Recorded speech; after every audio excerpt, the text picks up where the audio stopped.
இடுமின்னருவி சூரியும் இமயம் முதல்வி புதல்வன் வருகவே இயலும் நடையும் வடிவும் அழகும் எழுதறியன் வருகவே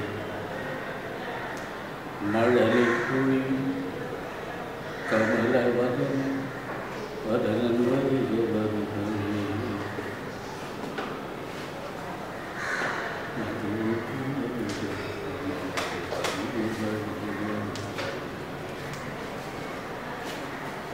எல்லாம் வல்ல திருவருட் சக்தியினாலே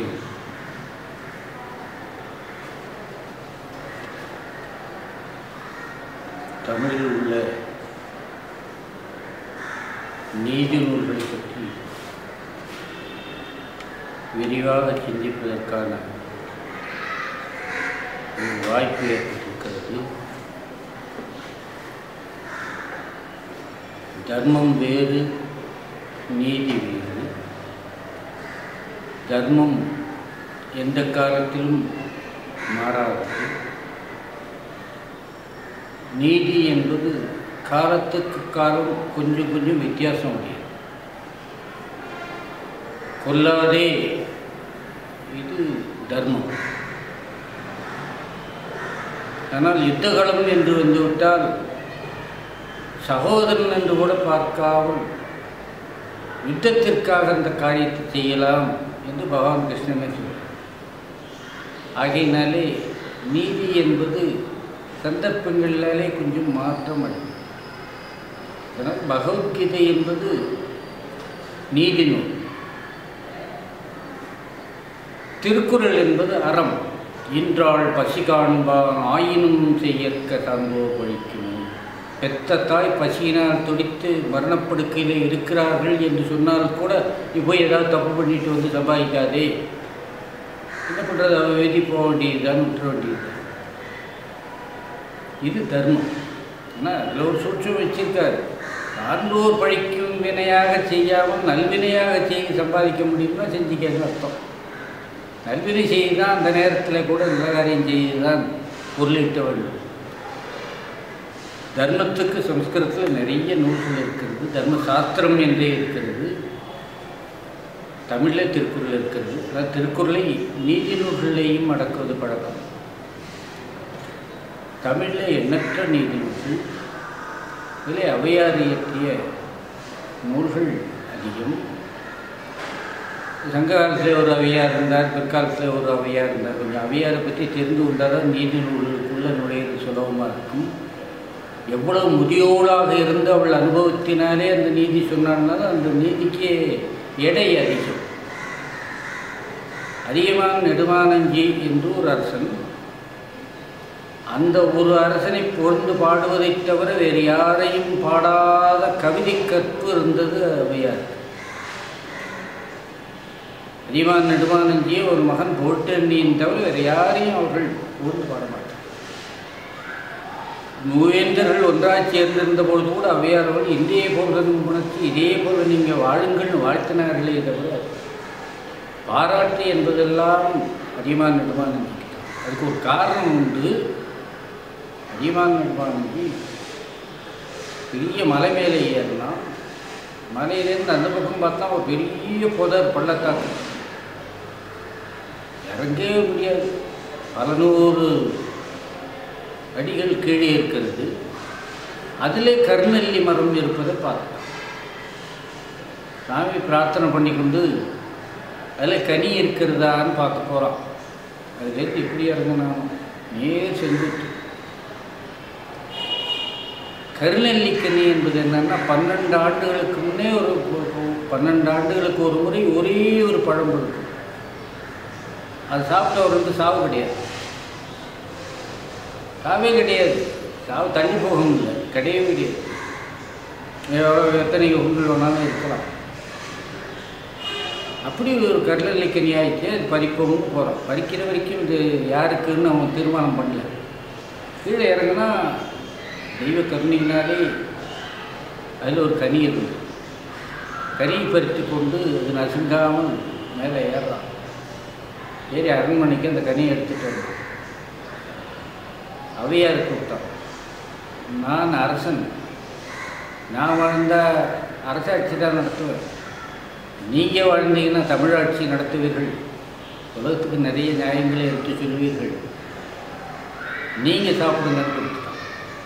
அவையார் மருத்துவம் கூட கேட்காமல் கொடுத்தா இந்த கனியை அவையார் இருந்தார். எனவே அவையார் சாகலை, பன்னெடுங்காலம் வாழ்ந்தார். அது கொடுத்தோடனே அவங்க பாடினார். பெருமலையை விடரகத்து அருமை செய்முன்னி சிறியலை நெல்லி திங்கனி குறியாது ஆதல் நென்னகத்து அடக்கி சாதல் இங்கே அவக்கியத்தனையே மனசுக்குள்ளே அவன் மனசில் இருந்திருக்கும் ஒரு துளி, நம்ம சாப்பிடலாமா ஒரு வினாடியாக யோசிச்சிருப்பார்.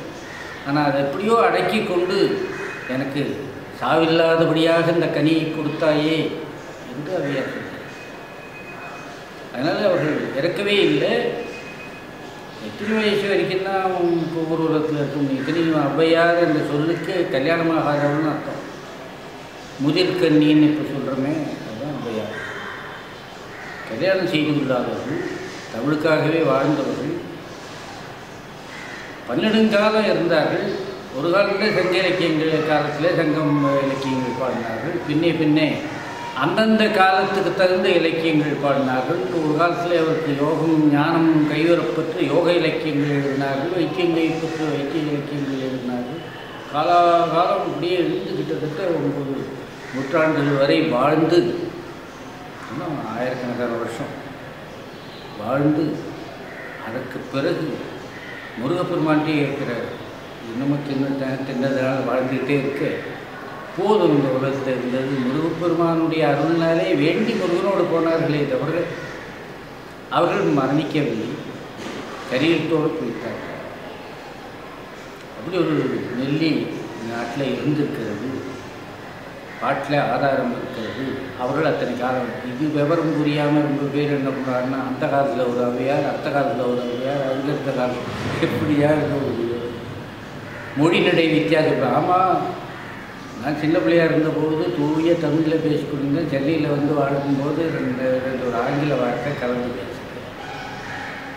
இடத்துக்கு இடம் மாறுபடும் போதே மொழி மாறுபடுகிறது. காலத்துக்கு காலம் மொழி மாறுபடும் போது அந்த மொழி மாறுபாட்டையெல்லாம் உள்ளடக்கிட்டால் அவங்க இலக்கியம் செய்ய முடியும். அந்த காலத்து மக்களுக்கு புரியணும்னா அந்த காலத்து மொழியில் தானே சொல்ல முடியும். அதனால் ஆத்திச்சூடி அந்த சங்ககாலத்து அவையார் எல்லாம் பிரிக்கக்கூடாது. ஒரு அவையார் தான். அந்த அவையார் பிற்காலத்தில் வாழ்ந்தபோது காலத்துக்கு காலம் என்னென்ன நீதிகள் தேவைப்படுகிறதோ, நீதிகள் என்பது சில உற்பத்தி ஆவது தான். இப்போ நீதினா கருப்பு மனம் சேர்க்காதுன்னு ஒரு நீதி. இது என்ன நீங்கள் ஆத்திச்சூடியில் இருக்க கொன்றைவேந்தனில் இருக்கான்னு கூட அப்படிலாம் இப்போ ஒரு படமே சொல்கிறது கிடையாது. இப்போ காலத்துக்கு காலம் ஒரு குற்றம் அறியப்படும் போது தீவிரவாதம் கூடாது அப்படின்னா, தீவிரவாதம்னு ஒரு வாதம் இப்போலாம் கிடையாது. பிடிவாதம் மட்டும்தான் இருந்தது தவிர தீவிரவாதம்லாம் இருந்தது. காலத்துக்கு காலம் நீதி வேறுபடும், சொல்ல வேண்டி வரும், புதிய நீதிகள் வரும். அதெல்லாம் மனசில் அடக்கி கொண்டு தான் அவையார் நீதி நூல்கள் செய்தார்கள். தமிழிலே ஒரு கணக்கெடுப்பு செய்தோமானால் இந்த அவையார் உள்ளிட்ட பெருமக்கள் பாடிய நீதி இலக்கியங்கள் 7 இலக்கியங்கள், ஆத்திச்சூடி 108 சீர்களில் 108 இலக்கணங்கள் நீதிகள் உள்ளது.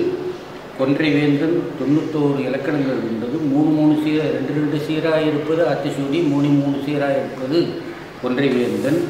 மூதுரை அல்லது வாக்குண்டாம் என்பது 30 வெண்பாக்கள் ஒரு கடவுள் வாழ்த்து சேர்ந்தது. அதுவும் அவையார் பாடியது தான். அடுத்தது நல்வழி 40 வெண்பாக்கள் ஒரு கடவுள் வாழ்த்து பாடியது, அதுவும் அன்பா. அடுத்து நன்னெறி என்பது 40 வெண்பாக்களும் ஒரு கடவுள் வாழ்த்துமாக சேர்ந்தது, வெண்பாவாக இருக்கிற நூல். அது சிவபிரகாசர் பாடியது.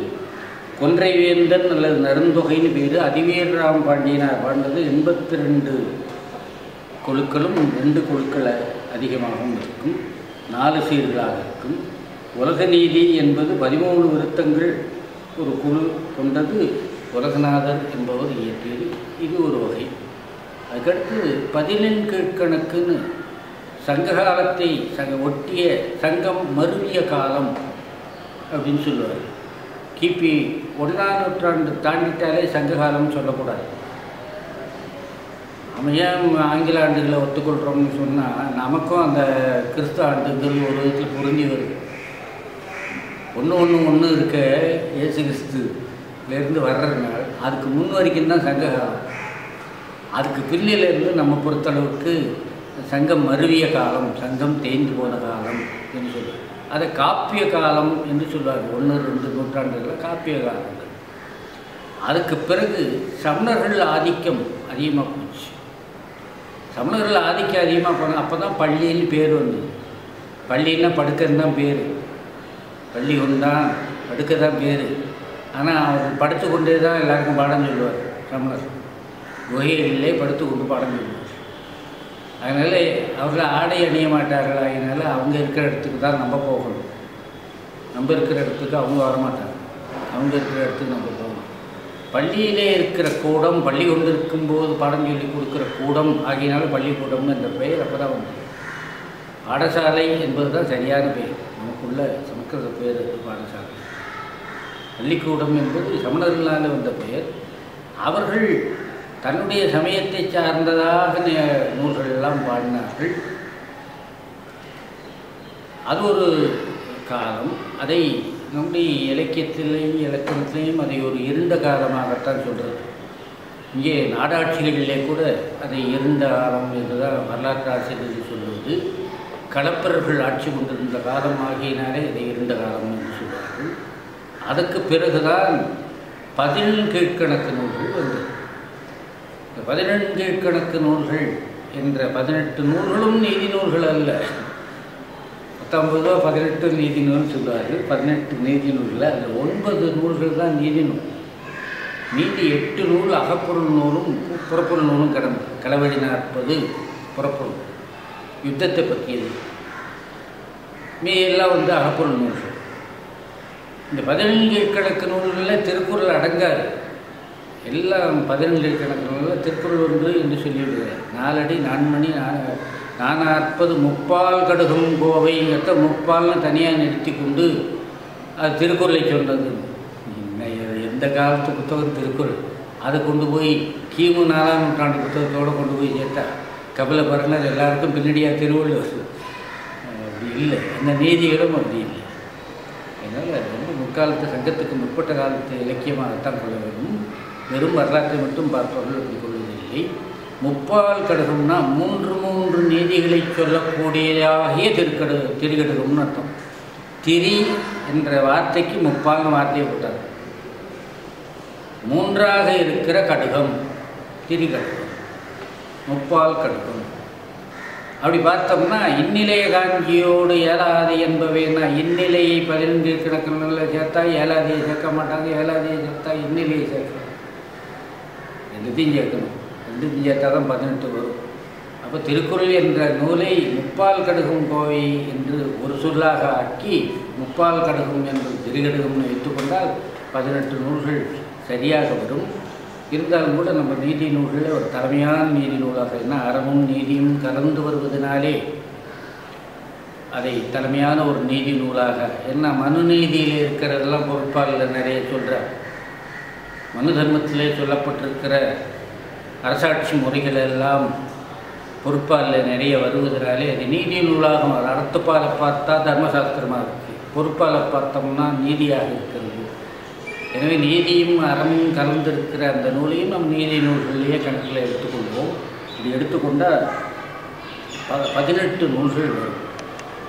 பழைய நூல்களாக இப்போது சொன்ன 7 நூல்களில் 17 திருக்குறள் ஒன்று, அடுத்தது நாலடியார்.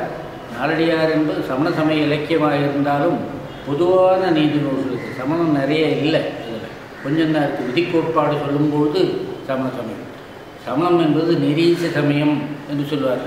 அதுக்கு தெய்வம் பரதெய்வம் கிடையாது. மகாவீரரை வணங்குகிறாங்கன்னா எல்லாம் மனிதன் பிறந்து வளர்ந்தவர்களுக்கு தான் வணங்கிட்டு இருக்காங்க. பரம்பொருள் என்ற ஒரு கடவுள் தன்மை அவர்களுக்கு கிடையாது. அதனால் நிரீச சமயம் சொல்லுவாங்க. நிர்ஈச சமயம், நிரீச சமயம். ஈசன் என்ற ஒரு நிலை இல்லாத சமயம். இருந்தாலும் அதை எப்படி சமயம் சொல்லி கடவுளே கிடையாதுன்னா அப்புறம் எப்படி சமயமாகும்னா கடவுளே இல்லை என்பதோடு கடவுள் சார்ந்த கொள்கைகளும் இல்லை என்றால் அதுக்கு நாத்திகம்னு பேர். கடவுள் இல்லைன்னு மட்டும்தான் அவங்க சொல்கிறாங்க. விதி உண்டு, மறுபிறப்பு உண்டு, உண்டு. நம்ம கோட்பாடுகள் மற்ற எல்லாத்தையுமே அவர்கள் ஏற்றுக்கொள்வதனாலே தான் அதை ஒரு சமயம் என்ற தலைப்பிலே நம்ம அடக்கிக் கொண்டிருக்கிறோம். அந்த ஒரு இடத்துல தான் அது விதியை கடவுள் நமக்கு ஊட்டுகிறார். ஆனால் கடவுளுக்கு ஊட்டுவிப்பவன்னு பேர். பக்தன் ஆகிட்டான்னா ஐயோ என் பக்தன் தாங்க மாட்டான் இது அப்படின்னு சொல்லி அதை மென்மைப்படுத்தி கொடுத்துருவார். தலைக்கு வந்து தலைப்பாவோட போச்சுங்கிறவங்கள அதை போல் செஞ்சிடுவார். அதுக்கு தான் பக்தி ரொம்ப முக்கியங்கிறது. எவ்வளவு நம்ம போகிற ஜென்மத்தில் செய்திருக்கிறோங்கிறது நமக்கு தெரியாது. ரொம்ப கொடூரமான ஒரு துன்பத்தை நாம் அனுபவிக்க வேண்டிய கட்டாயத்திலே இப்பொழுது இருக்கிறோம். ஆனால் சாமி பார்ப்பார், ஐயோ சரிதா இவன் போன ஜென்மத்தில் செஞ்ச இந்த பாவத்தை அனுபவிக்க வேண்டிய நேரம் வந்துடுச்சு, இவன் இப்போ ரொம்ப அழல்படணும். நம்ம பக்தன் அழல்படுவான், அழல்பட வைக்கலாமான்னு அது ரொம்ப மல்லாமல் மருந்தை வெள்ளத்தில் கலந்து கொடுக்குறாப்புல அதை மருந்துன்னே தெரியாதபடிக்காக அந்த விதிக்கு பலன் இது என்பது தெரியாதபடிக்காக சாமி ஆக்கி கொடுப்பார். அதுதான் சாமி நமக்கு செய்கிற கருணை. அதைத்தான் நம்ம பரம தயாள குணம் உள்ளவன் என்று சாமியை நம்ம சொல்கிறதுக்கு காரணம். அந்த கோட்பாடெல்லாம் அவங்களுக்கு கிடையாது. எனக்கு கடவுளே எல்லாம் தெரியாது. விதி தானே வந்து சேரும். அதுக்கு இல்லை கால் முளைச்சி வருமா இன்னார்கிட்ட போகும். அதுக்கு உதாரணம் சொல்லும்போது பசுக்களுக்கு கூட்டங்களுக்கு மத்தியிலே ஒரு கன்று குட்டை விட்டால் அது தாய்ப்பசுவை தானே சென்று சேருவது போல சேராது. பசுமாட்டை வளர்த்து பார்த்தா தான் தெரியும். புதுசாக போட்ட கன்று குட்டி இருக்க மடி தெரிஞ்ச இடத்துல எல்லாம் போய் முட்டி பார்த்து உதவாங்கிக்கும். அப்புறம் தான் தாய்ப்பசுவை கண்டுபிடிக்கும். நாள்பட்ட பிறகு தான் அதுக்கு தாய்ப்பசு இதுன்னு தெரியும். தாய் நக்கி கொடுத்து தான் தன்னை தாய் என்று அது உணர வைக்கும். எடுத்தெடுப்பில் அது தெரியாது. மனித குழந்தைக்கும் தெரியாது. திரும்ப பால் கொடுக்கறதுனால இவள் தான் தாயின்னு நம்ம புரிஞ்சுக்கிறோம். ஆக ஜடமாக இருக்கிறது அதை உருவாக்கி மனித வர்க்கத்திலே ஆக்குவது அன்னை. இதுபோல் சில கோட்பாடுகள் மட்டும்தான் சமண கோட்பாடுகள் இருக்கிறதை விட மற்றபடிக்கு துறவை பற்றி சொல்லுவதும் இல்லற வாழ்க்கையை பற்றி சொல்லுவதும் எல்லாமே நம்ம உலகத்திலே சைவத்துக்கும் சமணத்துக்கும் வேதாந்த சமயங்களுக்கும் சாஸ்திரத்துக்கும் உடன்பாடான பல விஷயங்கள் தான் அதில் இருக்கிறது. எனவே நாம் வேதி நூலாக அதை ஏற்றுக்கொள்ள வேண்டும். நான்மணிக்கடிகை என்பது இந்த சமண நூலாகிய நாலடியாரை சமண முனிவர்கள் எழுதினார்கள். ஒரே மாதிரியாக இருக்குது. பல பேர் எழுதினாப்புல தெரியல. எனவே அது பதுமனார் என்ற புலவர் எழுதினார்னு சில பேர் சொல்லுவார்கள். ஒருத்தர் தான் எழுதியிருக்க வேண்டும். அவர் சமண முனிவராக இருந்திருக்கலாம். 400 பேர் எழுதினாங்கன்றதெல்லாம் வந்து இது ஒரு கதையாகத்தான் கொள்ள வேண்டியிருக்கிறது. நான்மணிக்கடிகை என்பது விளம்பினாகனார் என்ற ஒரு புலவர் பெருமான் எழுதியது. 104 வெண்பாக்கள்னால் ஆகியது. அற்புதமான நீதிகள், நல்ல உதாரணங்கள்லாம் சொல்லி ரசிக்கிறாப்புல இருக்கும். அதெல்லாம் இப்போ அழிந்து போயிற்று என்பதனால காஞ்சி ராமகோடி பேராதிபதிகள் இப்படி சொல்ல வேண்டும் என்று உத்தரவு பண்ணியிருக்கிறார்கள். இது அவ்வளோ ருசிகரமான விஷயங்களை வந்து ருசி இல்லாத சக்கைகளை நாம் சுவைத்து கொண்டிருக்கக்கூடாது. இனியவை 40 பூதஞ்சேந்தனார் நூல் எழுதினார்.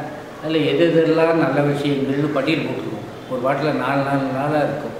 அதுபோல் இன்னா 40 என்று கபிலர் எழுதியிருக்கிறார். திரிகடுகம் என்பது இதுதான் 3 நீதிகளை ஒரு பாட்டில் சொல்லுகின்ற நூல். ஆச்சாரக்கோவை என்பது காரியாசான்னு ஒருத்தர் எழுது. பேரையே பாருங்கள், ஆச்சாரக்கோவை. இந்து சமயத்தவர்கள் பின்பற்ற வேண்டிய ஆச்சாரங்கள் அத்தனையும் அதில் இருக்கு. இப்படி ஒரு நூல். அது 100 பாடல்கள் இருக்கிற நூல். அதில் இருக்கிற ஆச்சார நீதிகள், ஆச்சாரங்கிறதுக்கு நேர்த்தின்னு பொருள். செய்கிற செயல் நேர்த்தியாக இருக்கணும். பர்ஃபெக்ஷன் சொல்லுங்க, அது இருக்கணும்.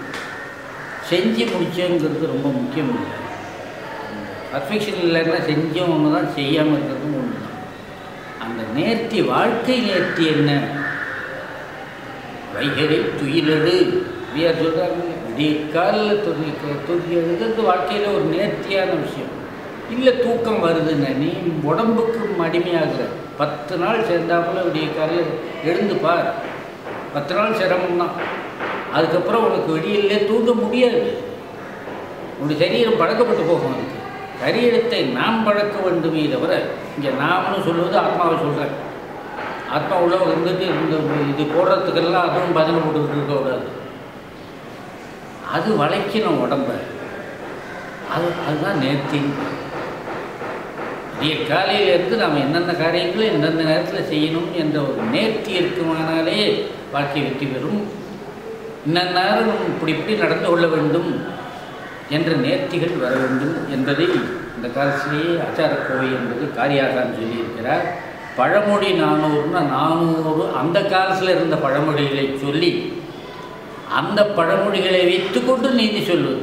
இதை செஞ்சவர் யாருன்னா ஒரு ராஜா, முன்துறை அரையனார்னு பேர். முன்துறை என்ற ஒரு பகுதிக்கு வேளிர் அரசனாக இருக்கிற ஒரு சிற்றரசர். அந்த பகுதிக்கு அரசனாக இருந்தவர் 400 பாட்டு ரொம்ப அற்புதமான இலக்கியம். அது முதுமொழி காஞ்சி என்பது மதுரை கூடலூர் கிழார் என்பவர் எழுதினது. அந்த 10 பத்துக்களாக ஒரு பாட்டு சொல்லுவார். ஆறுகளை உலகத்து மக்களுக்கெல்லாம் போதலில் சிறந்தது ஒழுக்கமுடைமை. இதில் எல்லா பாட்டிலையும் இது இருக்கும். 10 பாட்டிலையும் தொடக்கம் படிப்பது முக்கியமில்லை, அதை விட சிறந்தது ஒழுக்கம். படித்து ஒழுக்கம் உள்ளவனாக இருக்கும். என்னென்னா படித்தவனுக்கு தான் சில கோட புத்தியெல்லாம் வந்துடும். அவன் ஒழுக்கம் தவறுவதுங்கிறது பரவாயில்லையம்மா, இப்படியும் செய்யலாமா, இன்னார் இது போல் அந்த காலத்தில் செஞ்சுருக்காங்கன்னு உதாரணம் வேறு சொல்லுவான். என்ன படிச்சுட்டா இல்லை, படித்ததுனால இது தப்புகள்லாம் உதாரணம் கண்டுபிடிச்சி வச்சுருப்பான். இந்த படிக்காதவர்களுக்கு உதாரணம் சொல்ல தெரியாது, தப்பு செய்ய தெரியாது. எனவே உதலில் சிறந்தட்டு ஒழுக்க உடனே அதுதான் உதாமல் ஒரு நாளும் இருக்க வேண்டாம் என்பதெல்லாம் வரும். அந்த காலத்து பிள்ளைகளுக்கெல்லாம் இங்கே மனப்பாடம் பண்ணப்போனா ஆனாவே கற்றுக் கொடுப்பாங்க. அதெல்லாம் ஒப்பிக்கணும். இப்போ அதெல்லாம் ஒப்பிக்காததுனாலே தான் பலவிதமான குழப்பங்களும் வளரும் தலைமுறை ஒழுக்கம் குன்றியதாகவும் அச்சமற்றதாகவும் அநீதிக்கு துணை போவதாகவும் இருக்கிறது. இதெல்லாம் நம்ம சொல்லிக் கொடுக்காதனால தாய் தந்தைகளுக்கு சொல்லிக் கொடுக்கணும், இல்லாட்டி பாடங்களில் சொல்லிக் கொடுக்கணும். பாடங்கள் என்பது அரசாங்கம் எதை சொல்லிக் கொடுன்னு சொல்கிறதோ அதைத்தான் நம்ம சொல்லிக் கொடுக்கணுங்கிற கட்டாயம் வந்து விட்டதுனாலே ஒரு 15-20 ஆண்டுகளுக்கு முன்பாவது உயர்நிலைப்பள்ளிகள் மேல்நிலைப்பள்ளிகள் எல்லாம் நீதி போதனைன்னு ஒரு வகுப்பு இருந்தது. அதை எடுத்துட்டாங்க. எடுத்ததுக்கு அரசாங்கம் மட்டும் காரணம் இல்லை, நம்ம ஆசிரியர்களும் காரணம். ஏன்னா எது முடிக்கலையோ முடிக்காத படம்லாம் அந்த நீதி போதனை வகுப்பில் நடத்தலாம்னு முடிவு பண்ணிட்டாங்க. இப்படியெல்லாம் கோளாறு நடந்ததுங்க. இது ஒரு தண்டமாக வகுப்புன்னு விட்டுட்டாங்க. அதெல்லாம் போனதுனாலே வீட்டில் தாய் தந்தையர் சொல்லிக் கொடுக்கணும். ஆனால் தாய் தந்தையர் படித்த படிப்பே அதை போல் படிப்பு தான். அவர்களும் நீதி வழியான படிப்பாக படிக்காததுனாலே இதெல்லாம் கருத்துக்கொண்டு தான் ஆச்சாரிய சுவாமிகள் இதெல்லாம் மக்களிடம் பரப்பியாக வேண்டும் என்பதற்காக இயந்திர பெரியவர்களும் உரை எழுதி கொண்டிருக்கிறார்கள். மற்றவர்களும் பாலபெரியார்களும் இதை பரப்ப வேண்டும் என்பதற்காக, இணையதளம் வழியாக பரப்ப வேண்டும் என்பதற்காக இந்த நிகழ்ச்சி நடக்கிறது. இந்த 16 நூல்களோடு சேர்ந்து நீதி நெறி விளக்கம் என்று கோரூர் சுவாமிகளுடைய ஒரு இலக்கியத்தையும் நாம் பார்க்க வேண்டும். அது நீதிக்காகவே சொன்னது, தலைப்பே நீதி நெறி விளக்கம் என்றே இருக்கிறது. அதிலேயும் நல்ல உதாரணங்களாக மனசு நெஞ்சை தொடணும். அது போல் உதாரணங்களாக சொல்லி பல நீதிகளை சொல்லியிருக்கிறார்கள். கடைசியில் பாரதியார் காலத்துக்கு தந்தாப்பில் ஒரு ஆட்சிசூடி செய்ய வேண்டும். ஏன்னா முன்னே இருந்த நீதிகள்லாம் மனிதனை பக்குவப்படுத்தும் போது வேறு அர்த்தம் வர்றாப்புல நடந்துக்கிறாங்க. எல்லாரிடத்தும் பணிந்து நட, எவ்வளோ கெட்டவனாக இருந்தான், துஷ்டனை கண்டா தூர விலகுன்னு சொல்லி கொடுத்தது தான் அர்த்தம். தூர விலகிட்டா இப்போ என்ன நினைக்கிறான்னா கோழைன்னு நினைக்கிறான். அப்போ பாரதியார் சொல்கிறாரு, அப்படி கோழையாக இருந்துடாது, வீரனாக இருந்து கற்றுக்கொள்ள வேண்டிய ஒரு சூழலிலே பாரதியார் இப்படி நவீனமான சில நீதிகளையும் சேர்த்து கொண்டு எழுதியிருக்கிறார். அது வரைக்கும் 18 இலக்கியங்கள். அதை ஒவ்வொன்றாக சிந்திக்கிற ஒரு நிகழ்ச்சி இந்த நிகழ்ச்சி. முதல்ல ஆத்திசூடி 108 நீதிகளை அவையார் நமக்கு அருளியிருக்கிறார்கள். அதுக்கு ஒரு கடவுள் வாழ்த்து பாட்டு அதுவும் ஒரு சின்னதாக சொல்லியிருக்கிறார்கள்.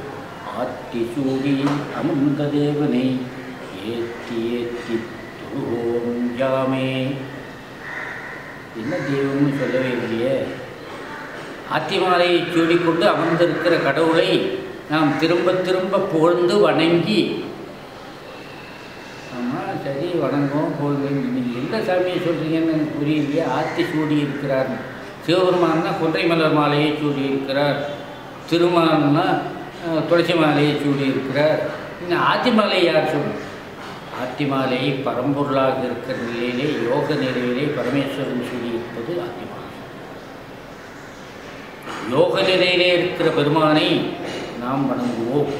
பரம்பொருளாக இருக்கிற பெருமானை வணங்கினால் எல்லா தெய்வங்களையும் வணங்கினாப்பலாம். ஏன் பார்க்க யோக நிலையிலே இருக்கிற சுவாமின்னு நமக்கு யோகம் தலைப்பட வேண்டும். அந்த நீதிகளெல்லாம் கற்றுக்கொண்டு நீதிகளின் வழியாக வாழ்க்கை நடத்தி நல்லவனாக அதோடு வல்லவனாகவும் வாழும்போது நமக்கு என்ன வேணும்னு சாமி வந்து கேட்டால் பெக்கன்னு முடிப்போம். திடீர்னு கடவுள் இது நமக்கு என்ன வேணும்னு கேட்டார்னு வச்சுங்க, பிச்சைக்காரத்தனமாக ஏதாவது கேட்டு வைப்போம். பெருசாக கேட்கறதுக்கு நமக்கு தெரியாது. என்ன வேணும்னு சொன்னால் நமக்கு யோக சித்திச்சு வீடு பேர் அடைய வேண்டும் கேட்கும். அதுதான் படிப்பினுடைய, அறிவினுடைய, நல்வாழ்வினுடைய கடமையாக இருக்கும். எத்தனை கோடி ஜென்மங்கள் நாம் எடுத்தோமோ இனியும் ஜென்மம் எடுத்துக்கொண்டு இருக்கக்கூடாது. இதுவரை எடுத்த ஜென்மங்களில் நாம் அனுபவித்த சுகங்கள் எல்லாம் மாதிரி தான். சாமி அப்பப்போ சில சுகங்களை கொடுக்குறாருன்னா, அப்பா இது மாதிரி. இனிப்பு கடையில் போய் பார்த்தோம்னா போய் நின்னோடனே சூடாக வந்திருக்கு, அல்வா கொஞ்சம் சாப்பிடுங்கன்னு ஒரு துளி தான் கொடுக்கும். மாதிரி நல்லா இருக்குது, ஒரு கிலோ கொடு அப்படின்னு கேட்கணும். இப்படி 4 கடையில் போய் கொஞ்சம் கொஞ்சமாக சாப்பிட்டு அப்படியே வயிறு பிடிச்சி வந்துடக்கூடாது. அந்த மாதிரி தான் கடவுள் நமக்கு அப்பப்போ சில இன்பங்களை காட்டுகிறார். இது இன்பமே நிறைந்த வாழ்க்கையாக இருப்பதற்காக நாம் பிறக்கவில்லை. இன்பத்தை அப்பப்போ சுவாமி காட்டுறது இருக்குன்னா, இது நிரந்தரமாக எப்போதும் இதே இன்பத்திலே நான் திளைத்து கொண்டே இருக்கணும் அப்படின்னு கேட்கணும். 1 கிலோ கொடுன்னு கேட்கணும்ல, அது போல. அது என்ன? அந்தமில் இன்பம், அதுதான் மோட்சம். பெருமானுடைய திருவடிக்கு போய் சேர்ந்தோம்னு சொன்னால், நாம் இத்தனை நாள் ஒரு ஜென்மம் பூரா அனுபவித்த சுகங்கள் ஒரு வினாடிக்குள்ளே வந்து அதே கடைசி வரைக்கும் நீடிக்கும். அதுக்கு 100 வயசா 150 வயசா கிடையாது. அதுதான் கடைசி வரைக்கும். கடைசி என்பதே கிடையாது. அந்தமில் இன்பம். அந்த இன்பத்தை பெறுவதற்காகத்தான் மானுட சரீரம் நமக்கு கடவுளால் கொடுக்கப்பட்டிருக்கிறது. எல்லா விலங்குகளாகவும் பிறந்து புண்ணியவசத்தினாலே மனித பிறப்பை எடுத்திருக்கிறோம். அந்த மனித பிறப்பில் இதெல்லாம் தெரிந்து கொண்டு நல்வழியாக வாழ்ந்தால் பெருமானுடைய அருள் கிடைக்கும். நல்லவனாக இருப்பவனை தவிர பெருமான் யாருக்கும் அருள் செய்வது கிடையாது. அவன் எதிர்பார்க்கிறது நல்லவனாயிரு, வல்லவனாயிரு. நல்லவனும் வல்லவனமாக இருந்துட்டோம்னா நமக்கு வர்ற குடிமானமே பக்தி என்பது தான். எனவே தான் யோக நிலையிலே இருக்கிற ஆத்திசூடி அமர்ந்த பெருமானை நாம் ஏற்றி ஏற்றி தொழுவோம் என்று அவையார் பாடினார். நூல் அறஞ்செய்ய விரும்பு. முதல் அறம். ஒவ்வொரு அறத்தையும் சுருக்கமாக சொல்லிட்டு போகிறோம். அறம் செய்ய விரும்புன்னா தர்மத்தை செய்வதற்கு விரும்புவாயாக. தர்மத்தை செய்யும் தானே சொல்லணும், விரும்புவாயாக இருந்தேன். ஒரு நாள் முடிஞ்ச வரைக்கும் தர்மத்தை செய் அப்படில சொல்லணும். அப்போ இங்கே அறம் என்று அவையார் சொன்னது எல்லாரும் சொல்கிற பொருள் போல தர்மம் என்று பொருள் வச்சுக்கூடாது. அறம் என்ற சொல்லே வேதத்தை குறிக்கும். வேதத்தை விட்ட அறம் இல்லை திருமூலர் சொல்லியிருக்கிறார். இப்போ வேத மார்க்கத்தை விரும்பு என்பதுதான் அவையார் கருதிய பொருளாக இருக்க முடியும். ஏன்னா அங்கே நுழைஞ்சிட்டு தான், அந்த நுழைவாயிலே இருந்து தான் நாம் எல்லா நீதிகளையும் கற்றுக்கொள்ள முடியும். அது பொதுவாக தர்மத்தைன்னே வச்சா கூட பின்னாடி அதை மீண்டும் மீண்டும் வற்புறுத்தியது போல தெரியும். அல்லது அறத்தை மற்றவர்கள் செய்வதற்கு தழைப்பதற்கு நீ உதவியாக இருப்பாயாக என்று கூட பொருள் சொல்லலாம். மனிதனுக்கு தகுதி இருந்தும் இல்லாட்டியும் வர்ற ஒரு குணம் உண்டுன்னா கோபம். ஒரு தகுதியும் இருக்காது, உருமா. தகுதி இருந்து ஒரு பெரிய அதிகாரியாக போயிருப்பான், கீழே இருக்கிறவர்கள் தப்பு பண்ணுறாங்கன்னு சொன்னால் கோபம் வர்றதுன்னா கூட ஓரளவுக்கு நியாயம் இருக்குது. காரியத்தை கெடுத்துவிட்டாச்சு அப்படிங்கிற சூடு ஆறி போச்சு, கொதிநிலை அடங்கிவிட்டது. கொதிப்பது நிற்க வேண்டும். கொதிப்பது காந்திஜி சொன்னால் மரவா போயிட்டு 1 2 3 எண்ணிப்பார் 100 வரைக்கும் சொல்லிட்டா கோவாடிங்க. அவன் அங்கே 1 2 கூட 1 2 3 அடித்து தான் சொல்கிறான். அவளால் நிறுத்த முடியும். பகவத் சிந்தனை ஒன்று மட்டும்தான் கோபத்தை உடனே நிறுத்தி. ஒரு தெய்வீக பாடல் ஒன்றை பாடிக்கொண்டிருக்கிறார்.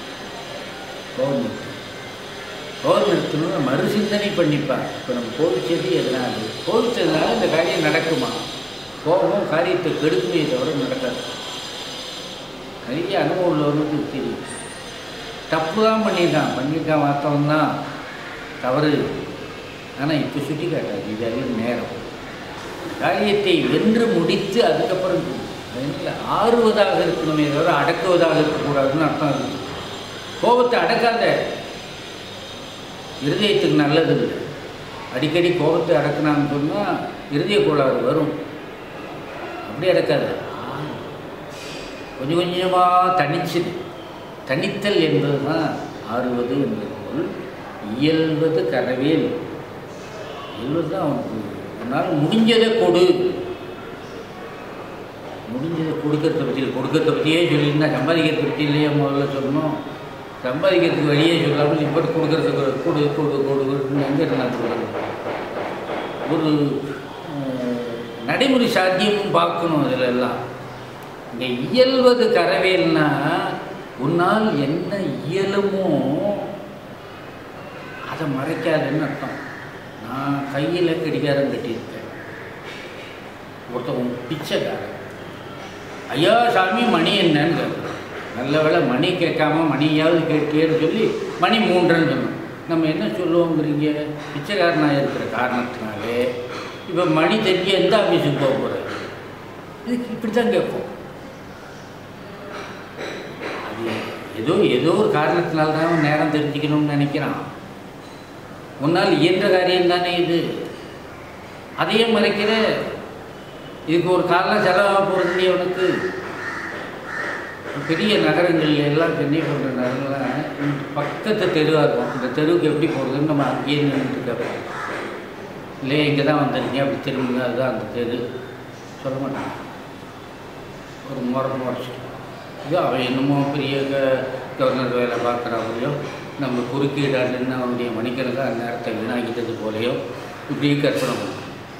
ஏன் இயல்பது ஒன்றுமே இல்லைன்னா அதுவும் மற்றியே வாய்ச்சொல்லருளே இருந்தார் மகாகவி பாரு. நிதி மிகுந்தவர் பொக்குவைதார். இல்லை காசுகளாவது கொடுங்க, இல்லை ஒன்றுமே கொடுக்க முடியல, அதுவும் மற்றவர் வாய்ச்சொல்லருளே.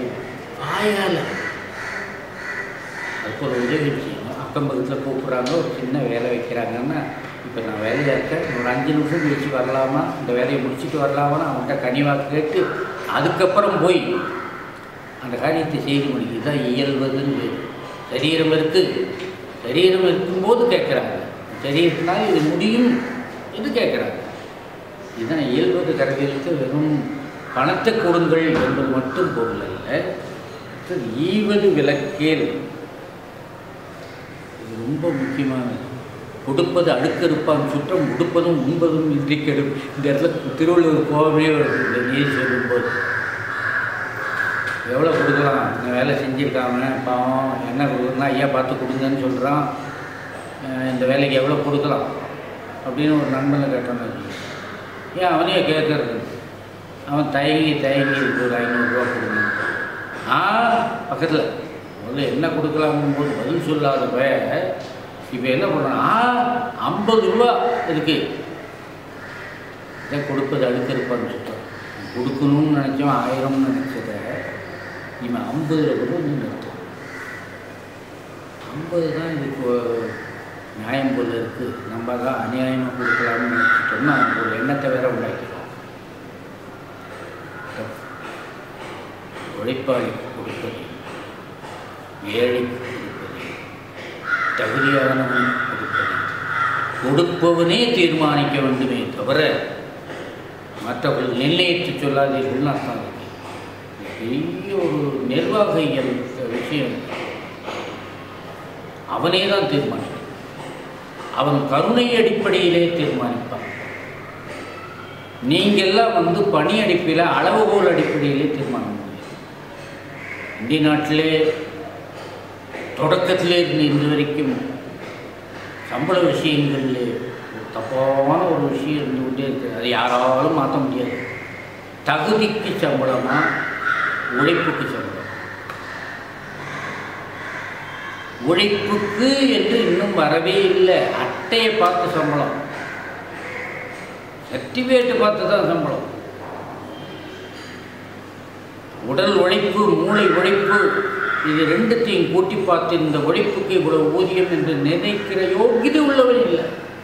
அதான் இந்த ரகசியம். உழைப்புக்கு ஊதியம், தகுதிக்கு அட்டைக்கு எல்லாம் ஊதியம் கிடையாது என்று வருங்காலம்தான். ஆகினாலே ஈவது விலக்கு. கொடுக்கறத ஊதியமாக இருந்தாலும் சரி, தர்மமாக இருந்தாலும் சரி, அவனுக்கு தேவையில்லைன்னு நீ சொல்லாத. அவன் தேவையா தேவையில்லையான்னு கொடுக்கிறவனுக்கும் வாங்குபவனுக்கும் மட்டும்தான் இந்த முடிவுகள் இருக்க வேண்டுமே தவிர மற்றவர்கள் குறுக்கிடக்கூடாது என்ற ஒரு மிதமிஞ்சிய ஒரு நாகரிகத்தை கற்றுக் கொடுப்பது. வெறும் பணம் கொடுக்கறதுங்கிறது மட்டும் வைக்கக்கூடாது. உடையது விளம்பேன் என்ற நீதி இருக்கிறத, இதெல்லாம் குழந்தைகளுக்கு கற்றுக் கொடுக்குற நீதி. குழந்தைகளுக்கு கற்றுக் கொடுக்கும்போது இப்படி சொல்ல மாட்டோம், ரொம்ப சுத்தமாக சொல்லிட்டு போயிடும். உடையது விளம்பேன் என்பதற்கு எல்லாரும் உரை சொல்வது, உங்கள்கிட்ட எவ்வளவு இருக்குன்னு அடுத்தவனுக்கு சொல்லாதே. இன்கம் டேக்ஸ் ஆஃபீஸருக்கு சொல்லாதேங்கிறதும் இதுலேயே அடங்குது இல்லை. அப்போ தப்பு கணக்கு எழுதுன்னு ஆகுது இல்லை. காலத்துக்கு தந்தாப்புல அந்த நீதியை பார்க்கும்போது உடையது விளம்பேறுங்கிறது அபத்தமான நீதி, சரியான நீதி அல்ல. இங்கே உடையது விளம்பேல் என்பதற்கு என்ன செய்வீங்கன்னு நம்ம கேட்கலாம். கோயிலில் கும்பாபிஷேகம் பண்ண போகிறோம், நீங்கள் நல்ல உத்தியோகம் பார்த்துட்டு இருக்கீங்க, நிறைய சம்பாதிச்சிட்டு இருக்கீங்க, ஏதாவது தர்மம் பண்ணுங்க, கோயில் காரியம் கேட்கலாம். கேட்கும்போது நீங்கள் எப்படி வேணும்னு கேளுங்க. பக்கத்தில் இருக்கவங்க கேட்பான், அப்படிலாம் சொல்லிட்டு அவன் பாட்டுக்கு முக்கால் வேலையை நம்ம தள்ள கட்டிடுவான். நீ இவ்வளோ தான் முடியும், 100 ரூபா கொடுப்பான்னு சொல்லி பிச்சை கடத்தனமாக இருக்கும். கோயில் கும்பாபிஷேகம் நீ எவ்வளவு சொன்னாலும் எனக்கு பிடிச்ச விஷயம், நான் தலையை அடகு வச்சாவது எப்படியாவது நான் பேராண்டி உங்களுக்கு நீங்கள் சொல்கிற தொகையை தர்றேன்னு சொல்லி. அப்போ தன்னுடைய வலிமையை அங்கே சொல்லாதே. தன்னால் இவ்வளோ முடியும்னா அவன் குறைச்சலாக கேட்பான். நமக்கு எனக்கு மாதம் 1500 ரூபா தாங்க சம்பளம்னா, அப்போ நீங்கள் 100 ரூபா கொடுங்க போதும். அப்போ தான் அவன் சொல்லுவான். ஒன்று இதை சொல்லாமல் இருந்தீங்கன்னா ஒரு 10,000 நீங்கள் எப்படியும் அப்படின்னு சொன்னாங்க. ஒரு 3 மாதம் கொடுங்க சொல்லாதவங்களாம் எழுதி நான் கொஞ்சம் போட்டு எப்படியோ கொடுத்துட்றேன். இந்த தத்துவத்துக்காக தான் உடையது விளம்பேன்னு சொன்னார். பொது காரியங்கள் நல்ல காரியங்களுக்கெல்லாம் வரும்போது என்னுடைய தகுதி இவ்வளவுதான்னு சொல்லி அவர்களை சிறுவுபடுத்தி விடாதீர்கள் என்ற நுட்பமான பொருளை சொன்னதே தவிர நம்முடைய சொத்து கணக்கையோ மற்றதையோ மற்றவர்களிடம் சொல்லாதீர்கள் என்பதல்ல. சில நேரத்தில் நமக்கு பெரிய பாரமான வேலை வரும்போது நம்முடைய உண்மையான நிலைமையை சொல்லிவிட்டு அந்த பாரமான வேலை குறையும். அந்த காலத்துக்கு தந்தாப்புல குறைப்பார்கள். அடுத்தது ஊக்கமது கைவிடேல். எந்த ஒரு காரியத்திலையும் தோல்விகள் வரும். தோல்வியே வராதுன்னு நினச்சிட்டு ஒன்றும் செஞ்சிடாதீங்க. தொடர்ந்து தோல்விகள் வரும் என்று எதிர்பார்த்து இறங்குங்க. ஒரே ஒரு சின்ன வெற்றி கிடைக்கிறது, சந்தோஷமாக இருக்கும். தொடர்ந்து நாம் தோல்விகளை அனுபவித்த பிற்பாடு தான் நமக்கு வெற்றி வரும்னு ஒரு காரியத்தை தொடங்கும். இதில் ஏகப்பட்ட இடைஞ்சல்கள் வரும். அறிவு சாமர்த்தியம் இருக்குமானால் அதில் என்னென்னலாம் இடைஞ்சல் வரும்னு ஒரு கற்பனை பண்ணி பாருங்கள். இப்போ வரலன்னா அதுவே வெற்றி. அந்த இடைஞ்சல்கள் வராமல் போனால் அதுவே ஒரு வகையான வெற்றியாக அமையும். எனவே ஊக்கத்தை தோல்வி வரும்போது கைவிடாதீர்கள். தோல்வி வரும்போது ஊக்கத்தை அதிகப்படுத்தும். ரொம்ப புழுக்கமாக இருந்தால் 2 ஃபேனை போட்டுக்கிறோம்ல, புழுக்கம் ஒரு ஃபேனில் அடக்கலைங்கும்போது இந்த பக்கம் ஒன்று அந்த பக்கம் ஒன்று போட்டுக்கலாம். அதை போல் நமக்கு ஒரு கட்டுக்குள்ளே வர முடியலைங்கும்போது ஊக்கத்தை அதிகப்படுத்துகிறோம். 6 மணி நேரம் உழைச்சேன், என் வேலை 1 வருஷமாக அப்படியே ஜப்பாட்டம் இருக்குதுங்க. 6-8 மணி நேரம் ஆச்சு, 8-10 மணி நேரம் ஆச்சு. இதைத்தான் ஊக்கமது கைவிடல், ஊக்கமது கொள்ளல் எழுதல, ஊக்கமது கைவிடல். தோல்விக்காக நீ தோண்டு விடாது. எண் எடுத்து இகழே. எண் என்பது சாதாரண பொதுவாக 1-2ங்கிறது குறிப்பது போன்றது எண் நினைக்கிறார். திருவள்ளுவர் எண் என்ப ஏனை எழுத்து என்ப இவ்விரண்டும் கண் என்ப வாழும் உயிர்ப்பு. 2 கண்கள். பாரதியாரே கணக்கு பிணக்கு ஆமனுக்குன்னாரு, என்ன போய் விட்டுட்டு வாழ முடியாது. தேவையான அளவுக்கு என்ன அளவு இருக்குது, என்ன அறிவு நமக்கு இருக்குது. வாழ்க்கைக்கு தேவையான அளவுக்கு இருக்கும். ஏன்னா தோல்வி அடைபவர்கள் எல்லாரும் கணக்கு தெரியாதவர்கள். வணிகத்திலேயோ அல்லது வாழ்வியலிலேயோ ஏமாளின்னு அவன் பட்டம் வாங்குறான்னு கூப்பிட்டு அவன் குணத்தை நல்லா பாருங்கள், கணக்கு தெரியாது. கணக்கிலே ஒரு மிதமான அளவுக்காவது அறிவு பெற்றிருக்கோம். அதனால தான் அந்த காலத்தில் எல்லாம் வாய்ப்பாடுகள் சொல்லி கொடுத்த பிற்பாடு தான் வாய்ப்பாடுன்னு சொல்லணும். வாய்ப்பாடுன்னு இப்போ சொல்லக்கூடாது. வாய்ப்பாடுன்னு சொன்னால் வாய்க்காக பாடுபடுவதுன்னு அர்த்தம், சோத்துக்காக அலையிறதுன்னு அர்த்தம். வாய்ப்பாடு, வாய்ப்பாடு ஒரு சொல், அதுக்குள்ள இப்போ வரக்கூடாது. இந்த வாய்ப்பாடு 16ஆம் வாய்ப்பாடு வரைக்கும் சொல்லிக் கொடுப்பாங்க. ஏன்னு சொன்னால் அந்த அளவுக்கு நீளமான வாழ்க்கை நமக்கு வர வேண்டும். அது வரைக்கும் வாழ்க்கைக்கு பயன்படுறதுன்னு அர்த்தம். அதுவும் இல்லாமல் இந்த 16 என்ற எண் இருக்க பேர்களை குறிக்கிற எண். பாக்கியங்கள் 16. எல்லா பாக்கியங்களும் வரும்போது 17ஆவது வாய்ப்பாடு வரைக்கும், இந்த வாய்ப்பாடு வரைக்கும் நமக்கு தெரிஞ்சாகணும். செல்வம் சேரணும்னு ஆசை வருதே தவிர கணக்கு பண்ணுறதுக்காக தெரியுமான்னு தெரியாது. அவன் ஏமாளி ஆகிட்டான். கார் வாங்குறான்னு சொன்னால் என்ன தெரியணும், காரை பற்றியே என்னென்னலாம் என்னென்ன பார்த்து எங்கெங்கே இருக்கும் இதெல்லாம் தெரிஞ்சு வச்சுட்டு வாங்கணும். இது இத்தனை கிலோமீட்டர் ஓடும், என்னென்ன எப்போ ரிப்பேர் ஆகும், மாதம் எவ்வளோ அதுக்கு நிர்வாக செலவு ஆகும், கொஞ்சமாவது நம்ம ஓட்ட தெரியுமா, எல்லாம் இருக்கணும். இல்லாமல் ஒருத்தன் வாங்கிட்டாங்கன்னா அவன் ஓட்டுநர் என்ன பண்ணுவாங்கன்னா, இல்லைங்க ஸ்டேரிங்கில் காற்று போயிடுச்சு, 100 ரூபா கொடு. இவனும் அப்படி தான் போடுறது. அது எப்போங்க போகணும், ஒரு 15 நாளைக்கு ஒருத்தர போகும். அதாவது எனக்கு செலவுக்கு தேவைப்பட போகலாம் போகணும், தெரியாமல் செய்யக்கூடாது. எண்ணியல் நல்லா தெரிஞ்சிருக்கும். இன்னும் இவ்வளவுக்கு இவ்வளவுன்னு சொன்னால் கணக்கு சேர்ந்தாரான்னு தெரிஞ்சுக்கணும்ல, இல்லைன்னா ஏமாற்றிடுவானே. அதனால் என்ன அறிவு வேண்டும், எழுத்தறிவு வேண்டும். எழுத்தறிவுன்னா ஆனாவணும் தெரிஞ்சிருக்கணும், எழுச்சிக்கு தெரிஞ்சிருக்கணும் என்பது அல்ல. அதெல்லாம் எழுத்தறிவு. எழுத்தறிய தீரும் எளிதகமே தீர்ந்தார் மொழித்திறன் முட்டறுப்பானாகும். மொழித்திறன் முட்டறுத்த நல்லோன் முதல் நூல் பொருள் உணர்ந்து கட்டறுத்து வீடு வரும். எழுத்தறிவு என்பதே எழுத்துக்களால் எழுதப்பட்டிருக்கின்ற நூல்களையெல்லாம் படிக்கிற அறிவுன்னு அர்த்தம். அதுதான் எழுத்தறிவு. எழுத படிக்க தெரிஞ்சவன் தான் சேர்த்து சொல்லுவாங்க. இப்போ எழுத தெரிந்தவன்னு சொல்ல மாட்டாங்க. உனக்கு எழுத படிக்க தெரியுமா, அப்போ எழுத்துக்கள் தெரியணும், அது மேலே படிக்க தெரியணும். படிச்சிருவாங்க, நான் தினத்தந்தி வரைக்கும் படிச்சிருக்கேன். நீ அந்த பேப்பரை படிக்கிற படிப்பை நம்ம சொல்ல. படிக்க தெரிதல் என்பது எல்லா நூல்களையும் படிக்க தெரியணும். ஒரு பொருளாதாரம் எடுத்து கொடுப்பேன், படிக்கணும். நீ திருப்பூர் ஒன்று எடுத்து கொடுப்பேன், இப்போ தடுமாறம் படிக்கணும். இதுக்கு தான் படிக்க தெரிஞ்சதுன்னு பேரே தவிர சும்மா எழுத்து கூட்டி கூட்டி அது படிக்க தெரியும். ஆகையினாலே அந்த அறிவு வரை நாம் அவற்றை பழிக்காமல் இருக்க வேண்டும்னு ஏன் சொல்கிறாருன்னா, பழிச்சவன் அதை பயன்படுத்த மாட்டான். எனக்கு பிடிக்காதுன்னு ஒரு விஷயத்தை சொல்லிட்டு அதை நான் வீட்டில் சேர்க்க மாட்டேன்.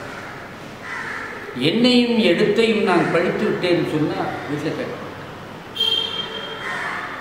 எனவே தான் உன்னை அது ஒட்ட வேண்டும், உன்னோடு அவை பழக வேண்டும், நீ உனக்கு கைவரப் பெற வேண்டும். நான் ஒரு பாட்டு நடுவில் சொன்னேனே, அது என்னன்னா, அப்படி வந்தால் ஞான நூல்கள் படித்தா ஞான நூல்கள் காந்தம் போல பிடிச்சிக்கும், அதில் ஊறி திளைச்சோம்னா மோட்சம். எல்லா கல்வியும் மோட்சத்தை நோக்கிய ஆறுகள் தான் என்பதாக அந்த பாட்டு சொல்லுகிறது. அதனால்தான் ஆரம்பத்தை இது சொல்கிறார், எண்ணெடுத்து இகழ். வள்ளுவ பெருந்தகை அது கண் என்று சொன்னது போல ஏற்பது இகழ்ச்சி. யாரிடத்துலையும் போய் வாங்கிறது என்பது கேவலமானது, அந்த அளவுக்கு அதுக்கு பொருள் பார்க்கக்கூடாது. ஏற்பது இகழ்ச்சின்னா முதலாளி சம்பளம் கொடுக்குறாரு, நாங்கள் வாங்குகிறேன், ஏற்பது இகழ்ச்சின்னு விட்டுக்குவாய், அது பேர் கூலி. அந்தனர் ஒழுக்கங்களிலே ஓதல், ஓதுவித்தல், வெட்டல், வெட்பித்தல், ஈதல், ஏற்றல். ஏற்றல்னு ஒன்று இருக்கு. மற்றவர்கள் தானமாக ஏதாவது கொடுத்தாங்கன்னா, நான் எவ்வளோ பெரிய காரில் வந்திருக்கேன், எனக்கு போய் சாவல் வீட்டுக்கு ஒருத்தர் போயிருக்காங்க 10வது நாள், 10 பேருக்கு தானம் கொடுக்குற தசதானங்கள் 10 பேருக்கு தானம் கொடுப்பாங்க. இவன் பெரிய பணக்காரன் 40 லட்சம் ரூபா காரில் வந்து இறங்குறான் பிராமணன். சரி, பிராமணனுக்கு கொடுக்கணுமே சொல்லிவிட்டு அவர் தகுதிக்கு என்னத்தை போய் கொடுக்குறது, எண்ணெய் சட்டியை அவர்கிட்ட கொடுக்க முடியும். அதுக்காக புஸ்தகம் ஒன்று, அது கொஞ்சம் நாகரிகமாக இருக்கும் அப்படிங்கிறத புத்தகத்தை கொடுத்து அது மேலே வெத்தலை வச்சு ஒரு மரியாதைக்கு வார்த்தைகளை சொல்லி கொடுக்குறாங்க. ஏற்பது இகழ்ச்சி சொல்லக்கூடாதுன்னு சொல்லக்கூடாது. நீ பிறந்த பிறப்பு ஏற்பது என்பதை செய்ய வேண்டிய பிறப்பு, அவன் புண்ணியத்துக்காக நீ அதை செய்யற, அதனால் நீ வாங்கிட்டு தான் ஆகணும். அதை ராமனுடைய லட்சங்களில் ஏற்பதுன்னு ஒன்று இருக்குது. ராஜாக்களுக்கு தான் கிடையாது, அரசர்களுக்கு தான் ஓதல், ஒதுவித்தல், வெட்டல், வெட்பித்தல், ஈதல் வரைக்கும் தான் உண்டு, ஏற்றல் கிடையாது. ராஜாக்களுக்கு 5 தர்மங்கள், அந்தளருக்கு 6 தர்மங்கள். 6 தர்மங்களில் ஏற்றல்னு ஒன்று இருப்பதுனாலே அவன் எவ்வளோ கோடீஸ்வர பிரபுவாக இருந்தாலும் நான் ஒரு 10 ரூபா தானமாக கொடுக்குறேன்னு சொன்னால் வாங்கிக்கணும். அமங்கல காரியமாக இருந்தால் இடது கையில் வாங்கிக்கணும், மங்கள காரியமாக இருந்தால் வடது கையில் வாங்கிக்கணும். அது வாங்கித்தான் ஆகணும். நீங்கள் பிடிக்கலன்னாலும் வாங்கிட்டு நீ யாருக்காவது கொடுத்துக்க, நீ யாருக்காவது பயன்படுறவங்களுக்கு இடைக்கே சேர்த்து வச்சு கொடு, அப்படியே கொடுத்துறாது. அது கடனை கழிச்சாப்புல ஆகிடும். நீ சேர்த்து வச்சு கொடு. ஏற்பது இகழ்ச்சின்னு அப்போ அவையாக சொல்கிறாரு அப்படின்னு சொன்னால், பிச்சை கேட்கிறது போல கடனாக ஏற்பது இகழ்ச்சி. இகழ்ச்சி ஏற்பதுங்கிறதுக்கு 2-3 வகையிலே ஏற்கிறோம். ஒன்று தானத்தை ஏற்பது அந்தணர்களுக்கு இகழ்ச்சி அல்ல, அரிச்சு பிடுங்கி வாங்குறானே அதைத்தான் இவங்க சொல்கிறாங்க. அந்த ஆள் வர்றான் பாரு, 50 ரூபாயை கேட்காம நான் தாண்டி போகவே மாட்டான்னு சில பேர் நம்ம அடையாளமே சொல்கிறோம். அவன் ஏதாவது கேட்காம மட்டும் என்னை தாண்டி போக மாட்டான், நீ வேணா பாருன்னு வந்தோடனே 2 வார்த்தை பேசிட்டு பர்ஸில் ஒரு 50 ரூபா இருக்குமா, ரொம்ப உரிமை இருக்குமான்னு கேட்பான். அது எப்படி இல்லாமல் போகும், 50 ரூபா கொடுங்க, ஏன் எதுக்கு ஒன்றுன்னு சொல்லுவாங்க. இது சில பேருக்கு இந்த வாயில் அப்படியே பழக்கம். அதைத்தான் இகழ்ச்சி. பிறர் நாம் ஏற்கிறவன் கேட்கிறவன் என்ற பெயர் வரும்படியாக நடந்து கொள்ளாது. அப்போ எப்போது ஒரு சந்தர்ப்பத்தில் நம்ம போய் கேட்டுக்கணும், ஐயோ என்றைக்கும் கேட்காதவர் இன்னைக்கு கேட்டிருக்காரு அப்படி இல்லைன்னா கூட அக்கம்பக்கத்தில் வாங்கி கொடுப்போம். இவன் வந்தால கேட்டுக்கிட்டே தான் இருப்பானுன்ற ஒரு கெட்ட பேரை வாங்காதேங்கிறது தான் அதனுடைய தத்துவம். அதுக்கடுத்து ஐயம் இட்டு உண், இதிலே ஒரு சாத்தியக்கூறு குறைச்சலாக இருக்கு. அந்த காலத்து பெரியவர்கள் தான் சரியாக உரை சொல்லி கொண்டிருந்தார்கள். இப்போ சில பேர் தப்பாக உரை எழுதுகிறார்கள். ஐயம் இட்டு உண்ண, ஐயம்னா பிச்சை, பிச்சை போட்டு சாப்பிடு. எங்க முதல்ல சாப்பிட்டு பிச்சை பண்ணணும், பிச்சை போட்டு சாப்பிடணும். நல்லா யோசிச்சு பாருங்க. விருந்து உண்டு எஞ்சிய மிச்சில் பொருந்தும், சங்கை நிற்கும். ஒரு விருந்தாளிக்கு உணவு வீட்டில் வச்சு படைச்சிட்டு அவனை நல்லா திருப்திகரமாக சாப்பிட்டு அவனுக்கு சாப்பிட்டது போக வீட்டில் இருக்கிற மிச்சில், எச்சில் இல்லை மிச்சில், எச்சிலுக்கு மிச்சம் தெரியணும். எச்சில் என்பது அவன் இலையிலே மிச்சம் இருக்கிறத திக்கிறது எச்சில். மிச்சில்னா அவனுக்கு பரிமாறினத்துக்கு போக மீதி இருக்கிற உணவுப் பொருளை நீ சாப்பிடும். இல்லைப்பா நாங்கள் இன்றைக்கி சமையல் பண்ணணும், கொஞ்சம் இந்த வெள்ளரிக்காய் பச்சடி, கொஞ்சம் பச்சடி எவ்வளோ சாப்பிட போகிறாங்கன்னு சொல்லிட்டு ஒரு வெள்ளரிக்காய் தான் போட்டோம்.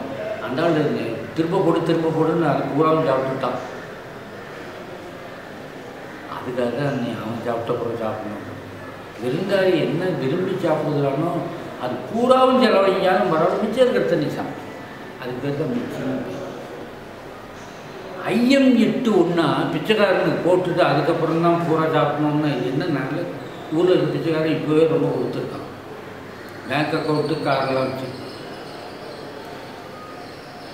இந்த நிலையில் பிச்சைக்காரனுக்கு போட்டுட்டு சாப்பிடுன்னா இல்லை. இங்கே ஐயம் இட்டுன்னா பாத்திரத்தில் இட்டுன்னு அர்த்தம். இது சாத்தியக்கூறான உரை. நீ சாப்பிடுவதற்கு முன்பு ஒரு பங்கை பிச்சைக்காரனுக்குன்னு எடுத்து வச்சிருந்தா அர்த்தமே தவிர பிச்சைக்காரனுக்கு போட்டு மிச்சத்தை நீ சாப்பிடு என்று எனக்கு பொருள் வைக்கக்கூடாது. ஏன் அப்படி எடுத்து வைக்க சொல்லிடுறாங்கன்னு சொன்னால், நாம் தின்றது போக கொடுத்தோம் என்ற அறிவிப்பு அவனுக்கு இருக்கக்கூடாது. பிச்சைக்காரன் தான் அவனுக்கு எடுத்து வச்சிட்டோம், எவ்வளோ நல்லா இருக்கு பாருங்க, அவனுக்கு அது ஒரு கௌரவமாக இருக்கும். மிச்சம் மீதி ஒன்றுமே இல்லைங்கிறாங்க. மிச்சம் மீதி தான் அவனுக்கு கொடுக்கிறது. ஆக தர்ம காரியம் என்பதாக இருப்பது எடுத்து வச்சிருக்கு. அதுதான் மகா சுவாமிகள் பிடியரிசி திட்டம்னு வச்சாங்க. நீ சாப்பிட்டு போல மிச்சம் அல்ல, அது சமைக்கிறதுக்கே முன்னாடி நீ எடுத்து வைக்கிறது. அதனால் எந்த விதமான சேஷமும் படாத ஒன்று தான் அடுத்தவர்களுக்கு கொடுக்க வேணும் என்ற ஒரு மிக தீர்க்கமான சிந்தனையிலே சொன்னது. அந்த பொருள் இதில் தான் இருக்குது. ஐயம் இட்டு ஒன்றா எடுத்து இட்டு வெளியில் போட்டு வெளியில் ஒதுக்கி வைத்து ஒரு பாத்திரத்தில் இட்டு வைத்து அதுக்கு பிறகு ஒன்று.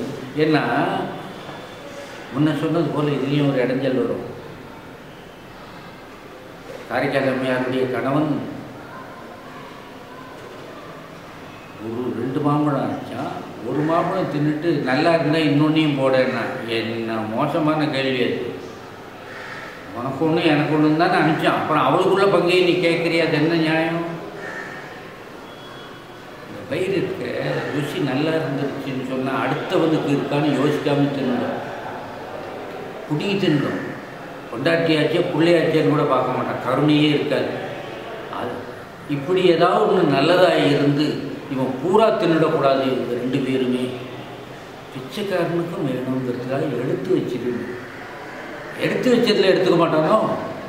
எடுத்துக்க மாட்டான். ஏன்னா பிச்சைக்காரனுக்கு வச்சதுங்கிற ஒரு எண்ணெய் இவனுக்கு வந்துடுது. அதில் போய் பிச்சைக்காரன் சொத்தை பிடிக்கி தின்னானான்னு ஒரு குழப்பம் இருக்குது. பிச்சைக்காரன் சோறுன்னு எடுத்து வச்சா சரி, தனியாக அலுமினிய பாத்திரத்தில் எடுத்து வச்சுட்டீங்க. அப்புறம் அதில் போய் எடுத்துகிட்டு வர மாட்டீங்க. பிச்சைக்காரனுக்கு நிச்சயமாக எல்லாம் கிடைக்கும் என்பதாக அவ்வளோ ஆழமாக இதுக்கு பொருள் பார்க்க வேண்டும். அடுத்தது ஒப்புரவு ஒழுகு. ஒப்புரவு என்ற சொல்லிருக்க திருவள்ளுவர் கூட சொல்கிறான், ஒப்புரவினால் வரும் கேடனில் அகுது ஒருவன் விற்றுக்கோள் தக்கதுடைத்து. உலக நடையறிந்து, உலகம் போகிற போக்குன்னா உலகத்தில் கெட்டவர்கள் அறிந்துன்னு அர்த்தம் இல்லை. உலகம் என்ற சொல்லுக்கே தமிழை பொறுத்தளவுக்கு உயர்ந்தவர்கள்னா உலகம் என்பது என்று உயர்ந்தோர் மேற்றே. கிழக்க மேற்க 10 மைல் இருக்கும். அதுக்கு ஒரு அரசன் அர்த்தம். உலகம் ஊதாண்ட நடிகையவர்களுக்கு நப்பெண்ணை என்ற மகன். இங்கே உலகம் எங்கே இருக்குது? 10 மைல் தான் இருக்குது கொடுக்கறதுக்கு.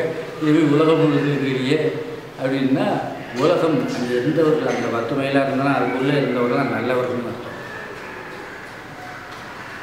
மன்னன் அவர்களை நல்லவர்களாக வைத்திருக்கிறார். அவர்களும் நல்லவர்களாகவும் வல்லவர்களாகவும். அப்படி இருந்தால் தான் அது பேர் உலகம், இல்லைன்னா அது பேர் கலகம். உலகம் என்பது நிலப்பரப்பினாலே வருகின்ற பெயராக தமிழிலே கிடையாது. அந்த முறையிலே உலக நடையறிந்து உலகத்தில் நல்லவர்கள் மேற்கொள்கின்ற, சான்றோர்கள் மேற்கொள்கின்ற, ஆண்டோர்கள் மேற்கொள்கின்ற வழிமுறைகளை தெரிந்து. ஆச்சாரக்கோவைன்னு சொல்கிறேன்னு அதில் சொல்லப்பட்டது. அந்த நீதி நெறிப்படியாக வாழ்க்கை.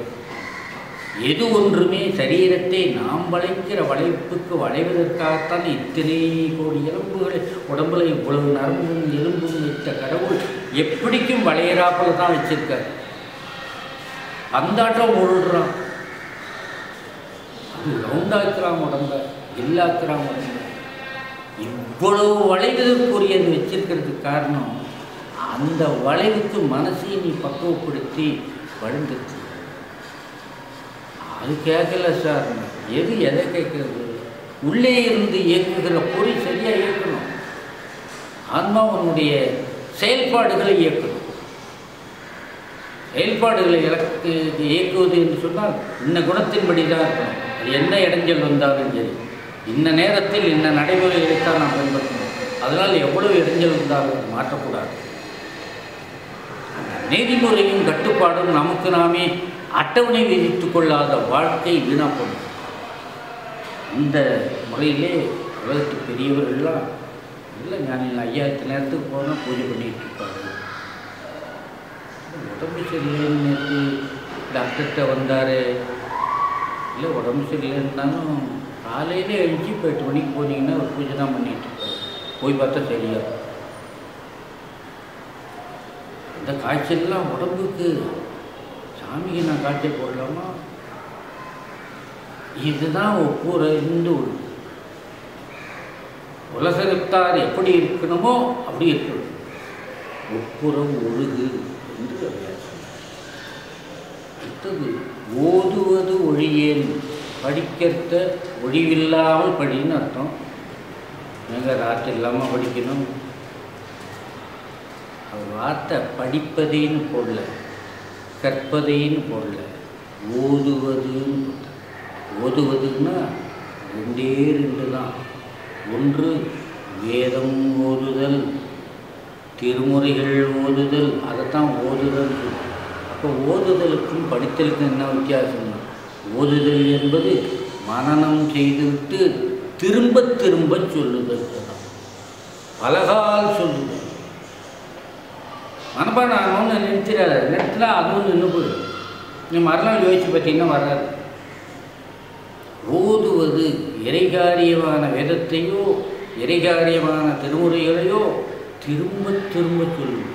ஒளியல்னு சொல்லியிருக்கேன் சார். நான் காலையில் பூஜையில் 1 மணி நேரம் சொல்லுவேன், அவ்வளோதான். மனசில் அது ஓடிக்கிட்டே இருக்கும். எப்போ பாரு அது பாட்டு போயிட்டு அந்த ரெக்கார்டுக்கு தனியாக ஒரு ரூம் வச்சுக்கணும். தானாக சொல். விழிப்பு நிலை இருக்கும்போதுன்னு கூட இல்லை, நடுத்தூக்கத்தில் கொஞ்சம் எழுந்தா அதில் ஒரு பாட்டு ஓடிட்டு பயிற்சி பண்ணால் தான். அந்த பயிற்சி உள்ள ஒரு பெரியவர் யாராவது சொல்லுங்கன்னு சொன்னால் அதுதான் அப்பர் சுவாமிகள். குழந்தையிலேருந்து தெய்வ திருப்புகழை ஓதிக்கொண்டே இருந்தவர். அப்படியே ஓதிக்கொண்டே சிவபூஜையெல்லாம் செய்கிறாப்புலேயே மனசிலேயே கற்பனை பண்ணி கொண்டிருப்பார். ஏன்னா புகழ்னார் மாதினியார் இப்படி பண்ணிட்டு இருந்தவங்க அப்பா அம்மா. அதே மனத்திரையில் அவர் ஓடிட்டு இருந்தது. ஒரு கஷ்டகாலம் வரும்போது சமணராக போனார். அப்புறம் அங்கே பெருமான் வியாதி கொடுத்து திரும்ப அழைத்து கொண்டார். அழைத்து கொண்டு வந்த உடனே அவர் சொல்கிறது, கிளம்பூடு தூபம் மறந்தறியே தங்கோடி செய்பாடல் மறந்தறியே. ஏன் சமணத்தில் இருந்தது நீ எப்படி அதெல்லாம் மறக்காமல் இருந்த? அப்போ அதுக்கு துரோகம் தானே. அந்த கட்சிக்கு துரோகம் பண்ணியே. வெறும்ல கேள்வி. முதல் பதிகம் நான் மறந்ததே இல்லைங்கிறார். ஜலம்பூடு தூபம் மறந்தறியேங்கிறார். அப்படின்னா அவர் மனத்திரையிலே இந்த இளம் வயதிலே ஓதுவதாக அப்படியே பதிந்து போச்சு. அதைத்தான் இங்கே வந்து எடுத்து விடுறார் வெளியில். ஆமாம், நான் அங்கே இருந்தாலும் சரி, தூங்கும் போதும் வீழ்ச்சி எழும்போதும் சிவபூஜை நடக்கிறாப்புல, தமிழ் பாட்டு பாடுறாப்புல, இப்படி எல்லாம் ஓடிட்டு தான் இருந்தது. இப்போ நினைப்படுத்தி பார்க்குறேன். ஆமாம், விடவே இல்லையே நான் இந்த சமயத்தை. ஆனால் இந்த சரீரம் தான் ஏதோ வேறு வேறு வேலைலாம் பண்ணிடுச்சு. இது தான் ஓதுவது ஒளியல்ங்கிறார். அப்போ சுவாமிகளைப் போல இருங்கள், எப்பொழுதும் ஓதிக்கொண்டிருங்கள். மனத்திரையிலே நீங்கள் பெற்றுக்கொண்ட மந்திரம் அல்லது நீங்கள் பெற்றுக்கொண்டிருக்கிற திருமுறை, நீங்கள் பெற்றுக்கொண்டிருக்கிற வேதங்கள் ஓடிக்கிட்டே இருக்கணும். அதுதான் ஓதுவது வரியெல்லாம். படிப்பை நிறுத்திடாத. நான் என்னைக்கு தான் வேலைக்கு போகிறது, படிப்பை நிறுத்த வேண்டாங்கிறாரு. அப்படியே இல்லை, 60 வயசு வரைக்கும் நான் படிப்பு சொல்லலை. ஓதுவது. அடுத்தது பொறாமை கூடாது. மனிதனால் தவிர்க்க முடியாதது ஒன்று காரணம் புரியாமையினாலே வருகின்ற பொறாமை. 10 மணி நேரம் படித்து தினமும் அதே 10 மணி நேரம் படித்து கொண்டு இருக்கிறவன் 40% பாஸ் பண்ணுறான். ஒவ்வொரு மணி நேரம் தான் படிப்பான் ஒரு நாளைக்கு. அந்த பையன் ஸ்டேட் ஃபஸ்ட்னு வரும். என்னடா அந்த மனம் ஈர்த்துறது அதிகம். மனம் எப்படிங்க அவனுக்கு மட்டும் நல்லா ஈர்த்துது? அவன் சரீரமும் என் சரீரமும் சமந்தானே. தெய்வானுகிரகம் அவனுக்கு அதிகம். தெய்வானுகிரகம் இருக்கிறவனாலே தான் கல்வியை ஈர்த்து கொள்ள முடியும். அருள் இருக்க வேண்டும். 1 மணி நேரம் படித்தான், 1 மணி நேரம் கடவுள் படித்தான். ஒரு ஜென்ம புண்ணியமும் அவனுக்கு சேருது. இதெல்லாம் கூட்டி கழிச்சுட்டான் மனிதனுடைய அறிவு. இதைத்தான் இந்த திருவள்ளுவர் சொன்னார். படிப்பு கிடிப்பு அதுக்கு வர்ற மரியாதைகள்லாம் இன்னும் இந்த ஜென்மத்து விஷயம் நினைக்காதே. ஒருமைக்கும் தாம் கற்ற கல்வி ஒருவருக்கு எழுமைக்கும் ஏமா புடைத்து. அந்த எழுமைங்கிறது என்ன வச்சுக்கணும்னா, இந்த 7வது பிறப்பு பிறக்கும்போது இந்த 7 ஜென்மத்தினுடைய பலனும் சேர்ந்து வரும் தான். இங்கே பார்க்கணும், இன்னும் 7 பிறப்பில் வரும்னு நீங்கள் அர்த்தம் வச்சுட்டு பார்க்கக்கூடாதுங்க. 7வது ஜென்மத்தை பார்க்கணும். பார்த்தா இந்த 6 ஜென்மத்தில் முன்னாடி வந்ததெல்லாம் அதுக்கு வரும். இந்த இது கொஞ்ச நேரம் படிச்சுட்டு அதிக மதிப்பெண் வாங்குறானே, இவன் 6 ஜென்மத்தில் வாங்கணும். 6வது ரிவிஷன் இருக்குது. அதனால அவனுக்கு 1 மணி நேரம் போதுமானது. இவன் இப்போ தான் தடையை படிக்கணும். அதனால இவனுக்கு 10 மணி நேரம் படித்தாலும் அந்த அறிவு வராது. அந்த 6வது ஜென்மத்தில் போகும். அதைத்தான் புரிஞ்சிக்கிட்டு பொறாமைப்படக்கூடாது கல்வியில். ஆனால் நீர்ன விளக்கத்தில் கல்வியில் பொறாமைப்படுங்கிறார். எப்படி சொல்கிறாருன்னா, செல்வத்தில் பொறாமைப்படாத, கல்வியில் பொறாமைப்படும். அதுலேயே ரொம்ப ஜாக்கிரதையாக முற்பிறப்பினாலே ஒருவனுக்கு கல்வி சிறக்கும் என்பதையும் சுவாமிகள் சரியாக குறிப்பாக சொல்கிறாரு. தம்மின் வெளியாரை நோக்கி தமது உடைமை அம்மா பெற்றிருந்த அகமதிக தம்மினும் கற்றாரை நோக்கி பொறாமைப்படுக அடுக்காறுபடுகன்னு சொல்ல. கற்றாரை நோக்கி கருத்தழிக. நீ உள்மனசிலே அதுக்கு காரணமாக என்ன கருத்து வைத்திருந்தாயோ அதை நீக்கிக்கொள். என்ன கருத்து வச்சிருந்த? பச்சம் போய் பேப்பரை பின்னாடி பார்த்துருப்பானோ, பாத்தியார் வேண்டியவராக இருக்குன்னு நினைக்கிறேன். இப்படி போன கருத்து தானே வந்து அதை நீக்கிக்கொள். அப்போ பின்ன எதுதான் உண்மை? அதுதான் இங்கே சொல்லுவது. எது உண்மை? அவனுக்கு முற்பிறப்புடைய தொடர்ச்சியும் தெய்வானுகிரகமும் இருக்கிறது என்பது உண்மை. இதை புரிஞ்சுக்கிட்டா தெய்வானுகிரகம் உள்ளவர் நாம் மதிக்கப்பட வேண்டியது, நாமும் தெய்வானுகிரகம் பெறுவதற்கு முயற்சி பண்ணணும் என்ற சிந்தனையிலும். அப்பையெல்லாம் ஒரு விஷயத்தை காரணகாரியத்தோடு பார்க்கும்போது நமக்கு பொறாமை யாருமேலும். செல்வம் அதிகமாக போனவனை பார்த்தாலும் நமக்கு பொறாமை வராது. கல்வி அதிக நிலை இருந்தவனை பார்த்தாலும் பொறாமை வராது. பதவி உயர்வுகளில் மேலே போகிற பார்த்தாலும் நமக்கு பொறாமை. நமக்கு ஆண்டவன் இட்டாருக்கு இட்டபடி நமக்கு இதை போட்டிருக்கிறார். இன்னும் நிறையா வேணும்னா அவரைத்தான் கேட்கணுமே தவிர இங்கே பொறாமை போட்டு இருக்கிறதுனால நம்ம உடம்பு தான் கேட்டுக்கணும் எந்த முடிவுக்கு வரணும் என்பதற்காக தான் அவியத்தை நினைக்கவே கூடாது. குறைஞ்சபட்சம் பேசாமலாவது என்ன உன்னை பற்றி அது அபிப்பிராயமும் மற்றவங்களுக்கு கேட்டுக்கலாம். அவன் ஒரு பொறாமை பிடிச்சப்ப அவன்கிட்ட சொல்லாதம்மா. அக்கம் பக்கத்தில் ஒரு நல்லது நடந்தது அவன்கிட்ட சொல்லாத. அவன் பொறாமை பிடிச்சப்ப ஆனால் எப்போவாது தெரிஞ்சால் தெரிஞ்சுக்கிட்டோம். இதுக்கு இந்த கெட்ட பேர் தேவையான நாம் சந்தோஷப்படுவோமே. அடுத்தவருடைய நன்மைகளெல்லாம் நான் சந்தோஷப்பட்டு கொண்டு இருந்தோம்னா நமக்கு ஏதாவது ஒரு காலத்தில் ஒரு நல்லது வருமானால் எல்லோரும் கூடி வந்து பாராட்டுவாங்க. நீ எல்லாத்துலேயும் பொறாமைப்பட்டுருந்தா உன் சந்தோஷத்தையும் யாரும் கொண்டாட மாட்டாங்க. யார் சந்தோஷத்தையும் உங்கள்கிட்ட சொல்ல மாட்டாங்க. எனவே நீ தனிமைப்பட்டு போவாய் என்பதனாலே தான் அவ்வியம் மனசில் வந்தாலும் பேசேல் அடுத்தவர்கிட்ட சொல்லாதே சொல்ல. நாம் கொடுக்கும்போது கை சுருங்கும், நாம் வாங்கும்போது கை விரியும். கொடுக்கறது பாருங்க அப்படி அள்ளிக்கணும். வாங்கும்போது பாருங்க இப்படி நீட்டுவான், இல்லாட்டி இப்படி நீட்டுவான், ரெண்டு கையையும் சேர்த்து.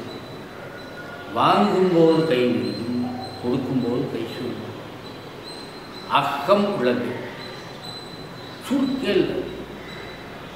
அதாவது கொடுக்க வேண்டிய நேரத்திலே சுருக்கமாக கொடுக்காது, வாங்க வேண்டிய நேரத்தில் வேணால் கொஞ்சமாக போதும், இது போதும். அப்படி போதும் நீ சொல்ல ஆரம்பிச்சின்னா சாமி விட மாட்டாரு. நீ என்ன போதும்னு சொல்கிறது, நான் இல்லை போதும் சொல்கிறது, ரெட்டை பங்கா கொடுக்குறாங்க. அதுக்காக போதுன்னு சொல்லுங்களேன். வேறு ஒரு இடத்துல ரெட்டை பங்கா கொடுக்க போகிறாரு. போதும் வந்த மனமே பொன் செய்யும். போதும் சொல்கிறது தைரியம். ஒரே ஒரு விஷயத்தில் தான் போதும்னு சொல்லிட்டு இருக்காங்க. சாப்பாடு போடும்போது குடிக்காத பாவக்காக்கையே நிறைய போடும்போது மட்டும்தான் போதும்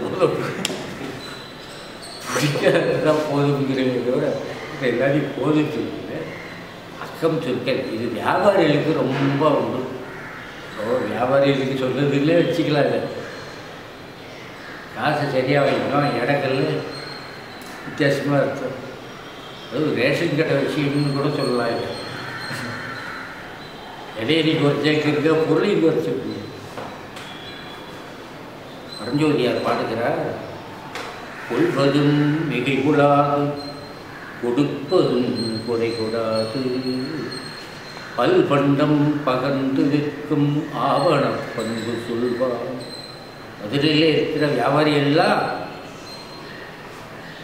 100 மாம்பழம் வச்சுட்டு போ, 100 மாம்பழத்துக்கு என்ன வேலை வாங்கிட்டு இல்லைங்க, மிச்சம் ஒரு 10 இருக்க வச்சுட்டு போகிறேன் எடுத்துக்குங்க. ஆனால் 10 வேணா ஒரு வேலை போட்டு வாங்கி இல்லை அழுகிறதுக்கு பற்றியாக வச்சுக்கிங்களேன். அழுகுனேன்னா நாங்கள் அழுகிறதுக்குள்ளே விற்கலன்னு அர்த்தம். அது ஏன் நஷ்டம்? நீ இங்கே விட்டுக்க இல்லை, அதுக்கு காசு வாங்க எப்படி சொல்லுவாங்க. கொள்வதும் நிறை கொடாது, கொடுப்பதும் குறை கொடாது. அது ஏமாற்றி கொஞ்சம் எடுத்துக்கிறது கொடுக்கும்போது மட்டும் செய்யணும். கொடுக்கும்போதும் சரியான இடம் தான் கொடுப்பாங்க, கூட வச்சு கொடுப்பாங்கன்னு அர்த்தம் இல்லை. கொடுப்பதும் குறை கூடாதுன்னா அவனும் நமக்கு ஒன்று கூட கொடுத்துறோன்னா என்னதையும் அவன் நிறையா வாங்கிக்கூடாது. இது விலையிலேயும் சரி, சும்மா விலையை கூட ஏற்றிட்டு ஆடி தள்ளுபடிங்களா, அது என்ன நியாயம்? நீ தான் 2 மாதத்துக்கு முன்னே ஏற்றிட்டியே. எல்லா துணியும் எடுத்து வச்சு விலையை மாற்றி ஒட்டுறது நீ. அப்புறம் ஆடி தள்ளுபடி, நொறுங்கின விலை, இடித்த விலை. எப்போ நீ முன்னாடியே மாற்றின விலை இது செய்யாது. வியாபாரம் யோக சிந்தனா, யோகம் பண்ணுறது தான் வியாபாரம் என்பதாக நீங்களாக பழமொழியிட்டு அவையா சொன்னார். அக்கம்னு சொல்லி கண்டு ஒன்று சொல்லி நீ பார்த்தது ஒன்று, சாட்சி சொல்லும்போது வேறு. மந்தோரம் சொன்னார், வேதாளம் சேருமே வெள்ளருக்கு பூக்குமே பாதாளம் ஓடி படகுமே. மூதியை குடியிருப்பான். பார்த்த சொல்லு, பொய் சாட்சி சொல்ல சொல்கிறேன்னா மன்னிக்கணும். இதுதான் நடந்தது, எனக்கு நல்லா தெரியும். ஒன்று, கடவுள் மேலே பாரத்தை போட்டு நான் உண்மை சொல்லாமல் இருந்தேன். எனக்கு வேண்டாம் அந்த வந்து. ஆனால் வந்து நடக்காதது சொல்லணும். கூப்பிட்டு அந்த சாட்சின்னு கூப்பிட்டா தர்மம் இருக்கோ நியாயம் இருக்கோ அதுதான். இதில் வேறு பகவத்கீதையின் மேலே சத்தியம் பண்ணணும். பாவம் பகவத்கீதை ஒரு உண்மையாவது சொல்லாதவன் தான் இது வரைக்கும் எல்லா சத்தியம் பண்ணணும். கண்டு ஒன்று சொல்லிப்பா சொல்லாமல் இருக்கு. சொல்லே இல்லை முடிச்சிருக்காருல்ல, சொல்லாமல் இருக்கு. எனக்கு தெரியாது, தெரியாதுன்னு சொன்னால் கூட பொய்யாது. நான் சொல்ல மாட்டேன், அதான் உண்மை. தெரியாதுன்னு சொன்னால் கூட ஒரு விதமாக பொய்யாது. அப்போல் வளை என்று ஒரு நீதி சொல்கிறது. இதுக்கு எல்லாரும் என்ன சொல்கிறதுன்னா, அந்த மொழிக்கு முதல்ல வருகின்ற எழுத்துக்களில் ஞனம்னு ஒரு எழுத்து ஒரு சொல் உண்டு. இதுதான் எல்லாரும் சொல்கிறவர் 99.25 என்பதில் ஆசியத்த அங்கனம்னு நான் மொழிக்கு முதல்ல வரும். ஆனால் கங்கி இருக்காது மோர்சிங்க வசிக்கிறா அப்படியே. ஆனால் அதுக்கு தொடக்கமாக எழுத்தே இல்லை. அது சொல்லுக்கு நடுவில் வச்சு சொல்லே கிடையாது. ஏகத்தில் எழுத்து தண்டத்துக்கு நிற்கிது. ஞாய் என்ற ஒரு எழுத்து இருந்து கொண்டு வம்சத்து எழுத்து எல்லாம் அது எழுத்துக்களாக கிடக்கிறது போல நீ ஒருவன் இருந்தாலும் வம்சத்தில் பயன்படாதவங்களாம் நீ அரவணைத்து கொண்டு இருன்னு சொல்கிறாங்க. நான் கேட்குறேன், அப்படிப்பட்ட பிரயோஜனம் இல்லாத பயிரெல்லாம் வெட்டி போட்டுறது நல்லதுன்னு. நாட்டுக்கு கடை சாப்பாட்டுக்கு கடை இருக்கிறவொன்னே நீ ஏன் அரவணைக்கணும்? இது அவையார் சொல்லி அவனை பயன்படும்படியாக செய்யின்னு சொல்லியிருந்தால் அது அவையார் சொல்லி. அவனை தண்டத்துக்கு வளைச்சி போடுன்னு சொல்லியிருந்தால் இது அவையார் சொல்லியிருக்க மாட்டார். அது நீதி ஆகாது. சமுதாயத்துக்கு பயன்படாதவனையும் சமுதாயத்தில் வைத்து கொண்டு இருக்கக்கூடாது. அவனை திருத்தி அவனையும் பயன்பட வைக்கணும். 100 நாள் வேலை திட்டத்துக்காவது அவன் போராமல் இருக்கணும். சும்மா இருக்கணும்னு வச்சுக்கணும்னு அவசியம் இல்லை. வேற ஒன்றும் இல்லைங்க. இந்த பழைய எழுத்து வடிவிலையும் வட்டெழுத்து வடிவிலையும் எந்த எழுத்து வடிவம் வந்தாலும் கூட நாய் என்பதுதான் அதிகமான வளைவுகளை கொண்ட எழுத்து. நீள்கோடும் உண்டு, நேர்நீள் கோடும் உண்டு, வளைகோடும் உண்டு, நேர்கோடும் உண்டு என்ற கோடுகள் எத்தனையோ அத்தனையும் உள்ள எழுத்து நாய் என்ற எழுத்து. அப்போ அத்தனை குணங்களும் கொண்டதாக லட்சணங்களும் கொண்டதாக வளர்ந்தது. அப்போ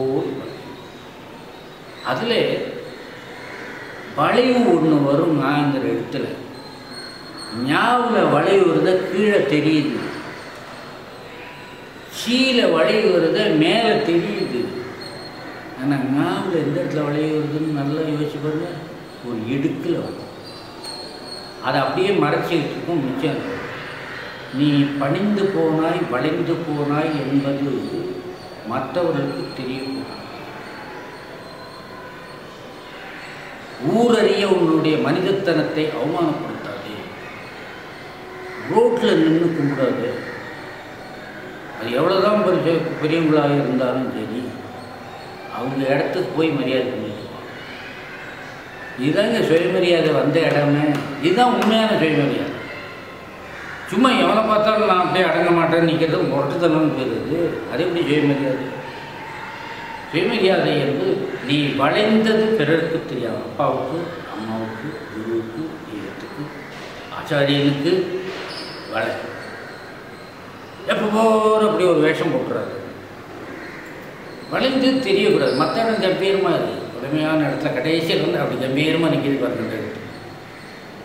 அப்படி நிமிர்ந்து நிற்குது என்று நகர எழுத்துக்களினுடைய குணங்கள் எல்லாம் இல்லை. ஞாவுக்கு மட்டுமல்ல, நகர வர்க்கத்தையே சொல்கிறாரு.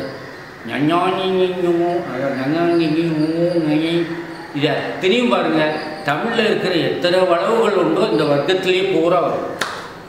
எனவே எல்லா வளைவுகளுக்கும் எல்லா வகையான வடிவழகுகளும் கொண்டவனாக நீ வாழ் என்பதாகத்தான் இதுக்கு அவையார் பொருள் எடுத்திருக்க வேண்டுமே தவிர என்ன இது 6 நூற்றாண்டுக்கு பிறகு ஏற்பட்டுள்ள நூல். இந்த எழுத்து வடிவங்கள் தமிழ் எழுத்துக்களிலேயும் உண்டு, வட்டெழுத்துக்களிலேயும் உண்டு. எனவே அப்படித்தான் கருதியிருக்கிறத தவிர பயன்படாதவரை எல்லாம் கூட அரவணைத்து கொண்டு இரு என்று சொன்னால் அது நீதியாகும் என்று எனக்கு படவில்லை.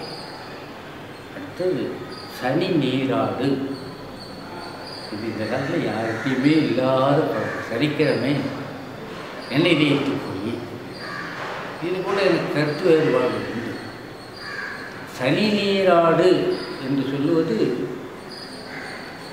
சனி பகவானுக்காக உள்ள நலத்தீர்த்தத்தில் குளிக்க வேண்டும், சனி பிராப்தியாக இருக்கிற இடங்களில் குளிக்க வேண்டும் என்று ஜாதகம் கருதியதாக இருக்கலாம்.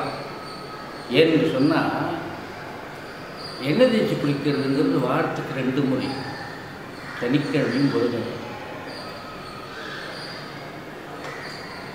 நாளுக்கு 2 முறை என்பது உடல் கழிவை நீக்குகிறது. வாரத்துக்கு 2 முறை என்பது உடல் சூட்டை நீக்குகிறது. இருக்கிறது.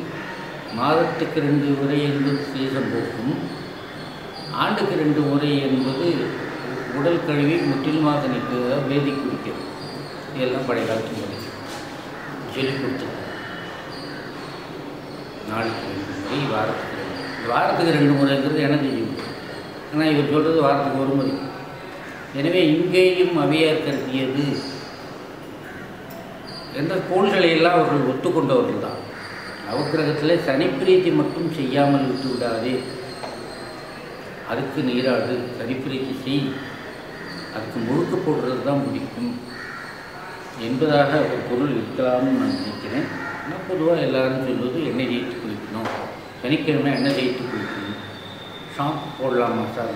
நம்ம என்ன பண்ணி தெரியுது, எண்ணெய் போடுறது எண்ணெய் தேய்க்கிறதுனால என்னென்னு தெரியல, நல்ல தண்ணி இருக்கும். அந்த வாலிப்பு நமக்கு இல்லை என்பது ஒன்று. அடுத்தது நியாயம்பட உரை.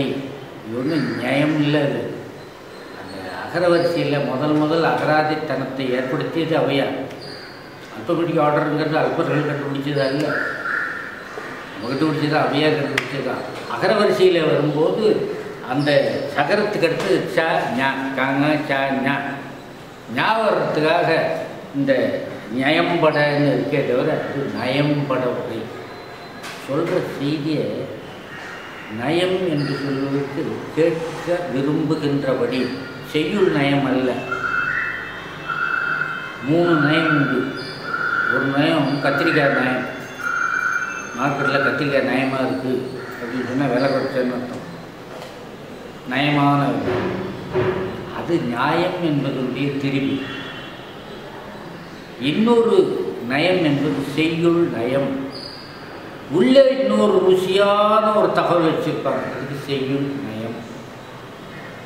பேசுதல்லே நயம் அப்படின்னா ஒரு கெஞ்சுதலும் இருக்கும், அதே நேரத்தில் தன்னம்பிக்கை விட்டதாகவும் இருக்காது.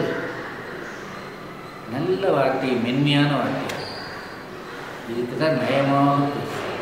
இதை நயந்து பேசி பாரு சொல்லுவாங்க. இப்போ அந்த நயந்து கேட்டுக்க.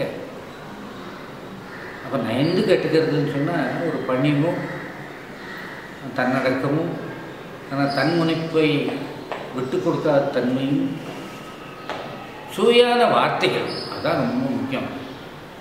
ருசிகரமான வார்த்தைகள். அவன் இப்படி செஞ்சால் நான் இப்படி செய்கிறேன் அப்படின்னு முடிஞ்சால் செய்கிறேன் அப்படின்னு சொல்ல, அதெல்லாம் நீ வந்து சாத்தியமில்லாத சொன்னால் ரொம்ப தான் வரும். வார்த்தைகளில் நம்ம அளந்து வெண்மையான வார்த்தைகளாக சொல்ல வேண்டும் என்பது தான் நயம்பட. இடம்பட வீடு எடேல் அப்படின்னா சிறுக கட்டி பெருக வாழ். சின்னதாக வீடு கட்டிக்கணும். அப்பார்ட்மெண்ட்டில் இருக்கிறவங்க தான் இந்த நீதி ரொம்ப சந்தோஷம். சின்ன வீடாக நம்ம விருந்தாளி 10 பேர் வந்தால் என்ன பண்ணுறது? ஹோட்டலில் தங்க வைப்பீங்க. இடம் பட வார்த்தை. இடம் படன்னா ஒரு நிலத்தில் இவன் சுற்றிலும் நகல் கட்டிட்டான், நடுவில் வீடு. ஏன் இவ்வளோ நிலத்தை வளைச்சி போட்டு நடுவில் ஒரு 1000 சதுரடியில் வீட்டை கட்டணும்.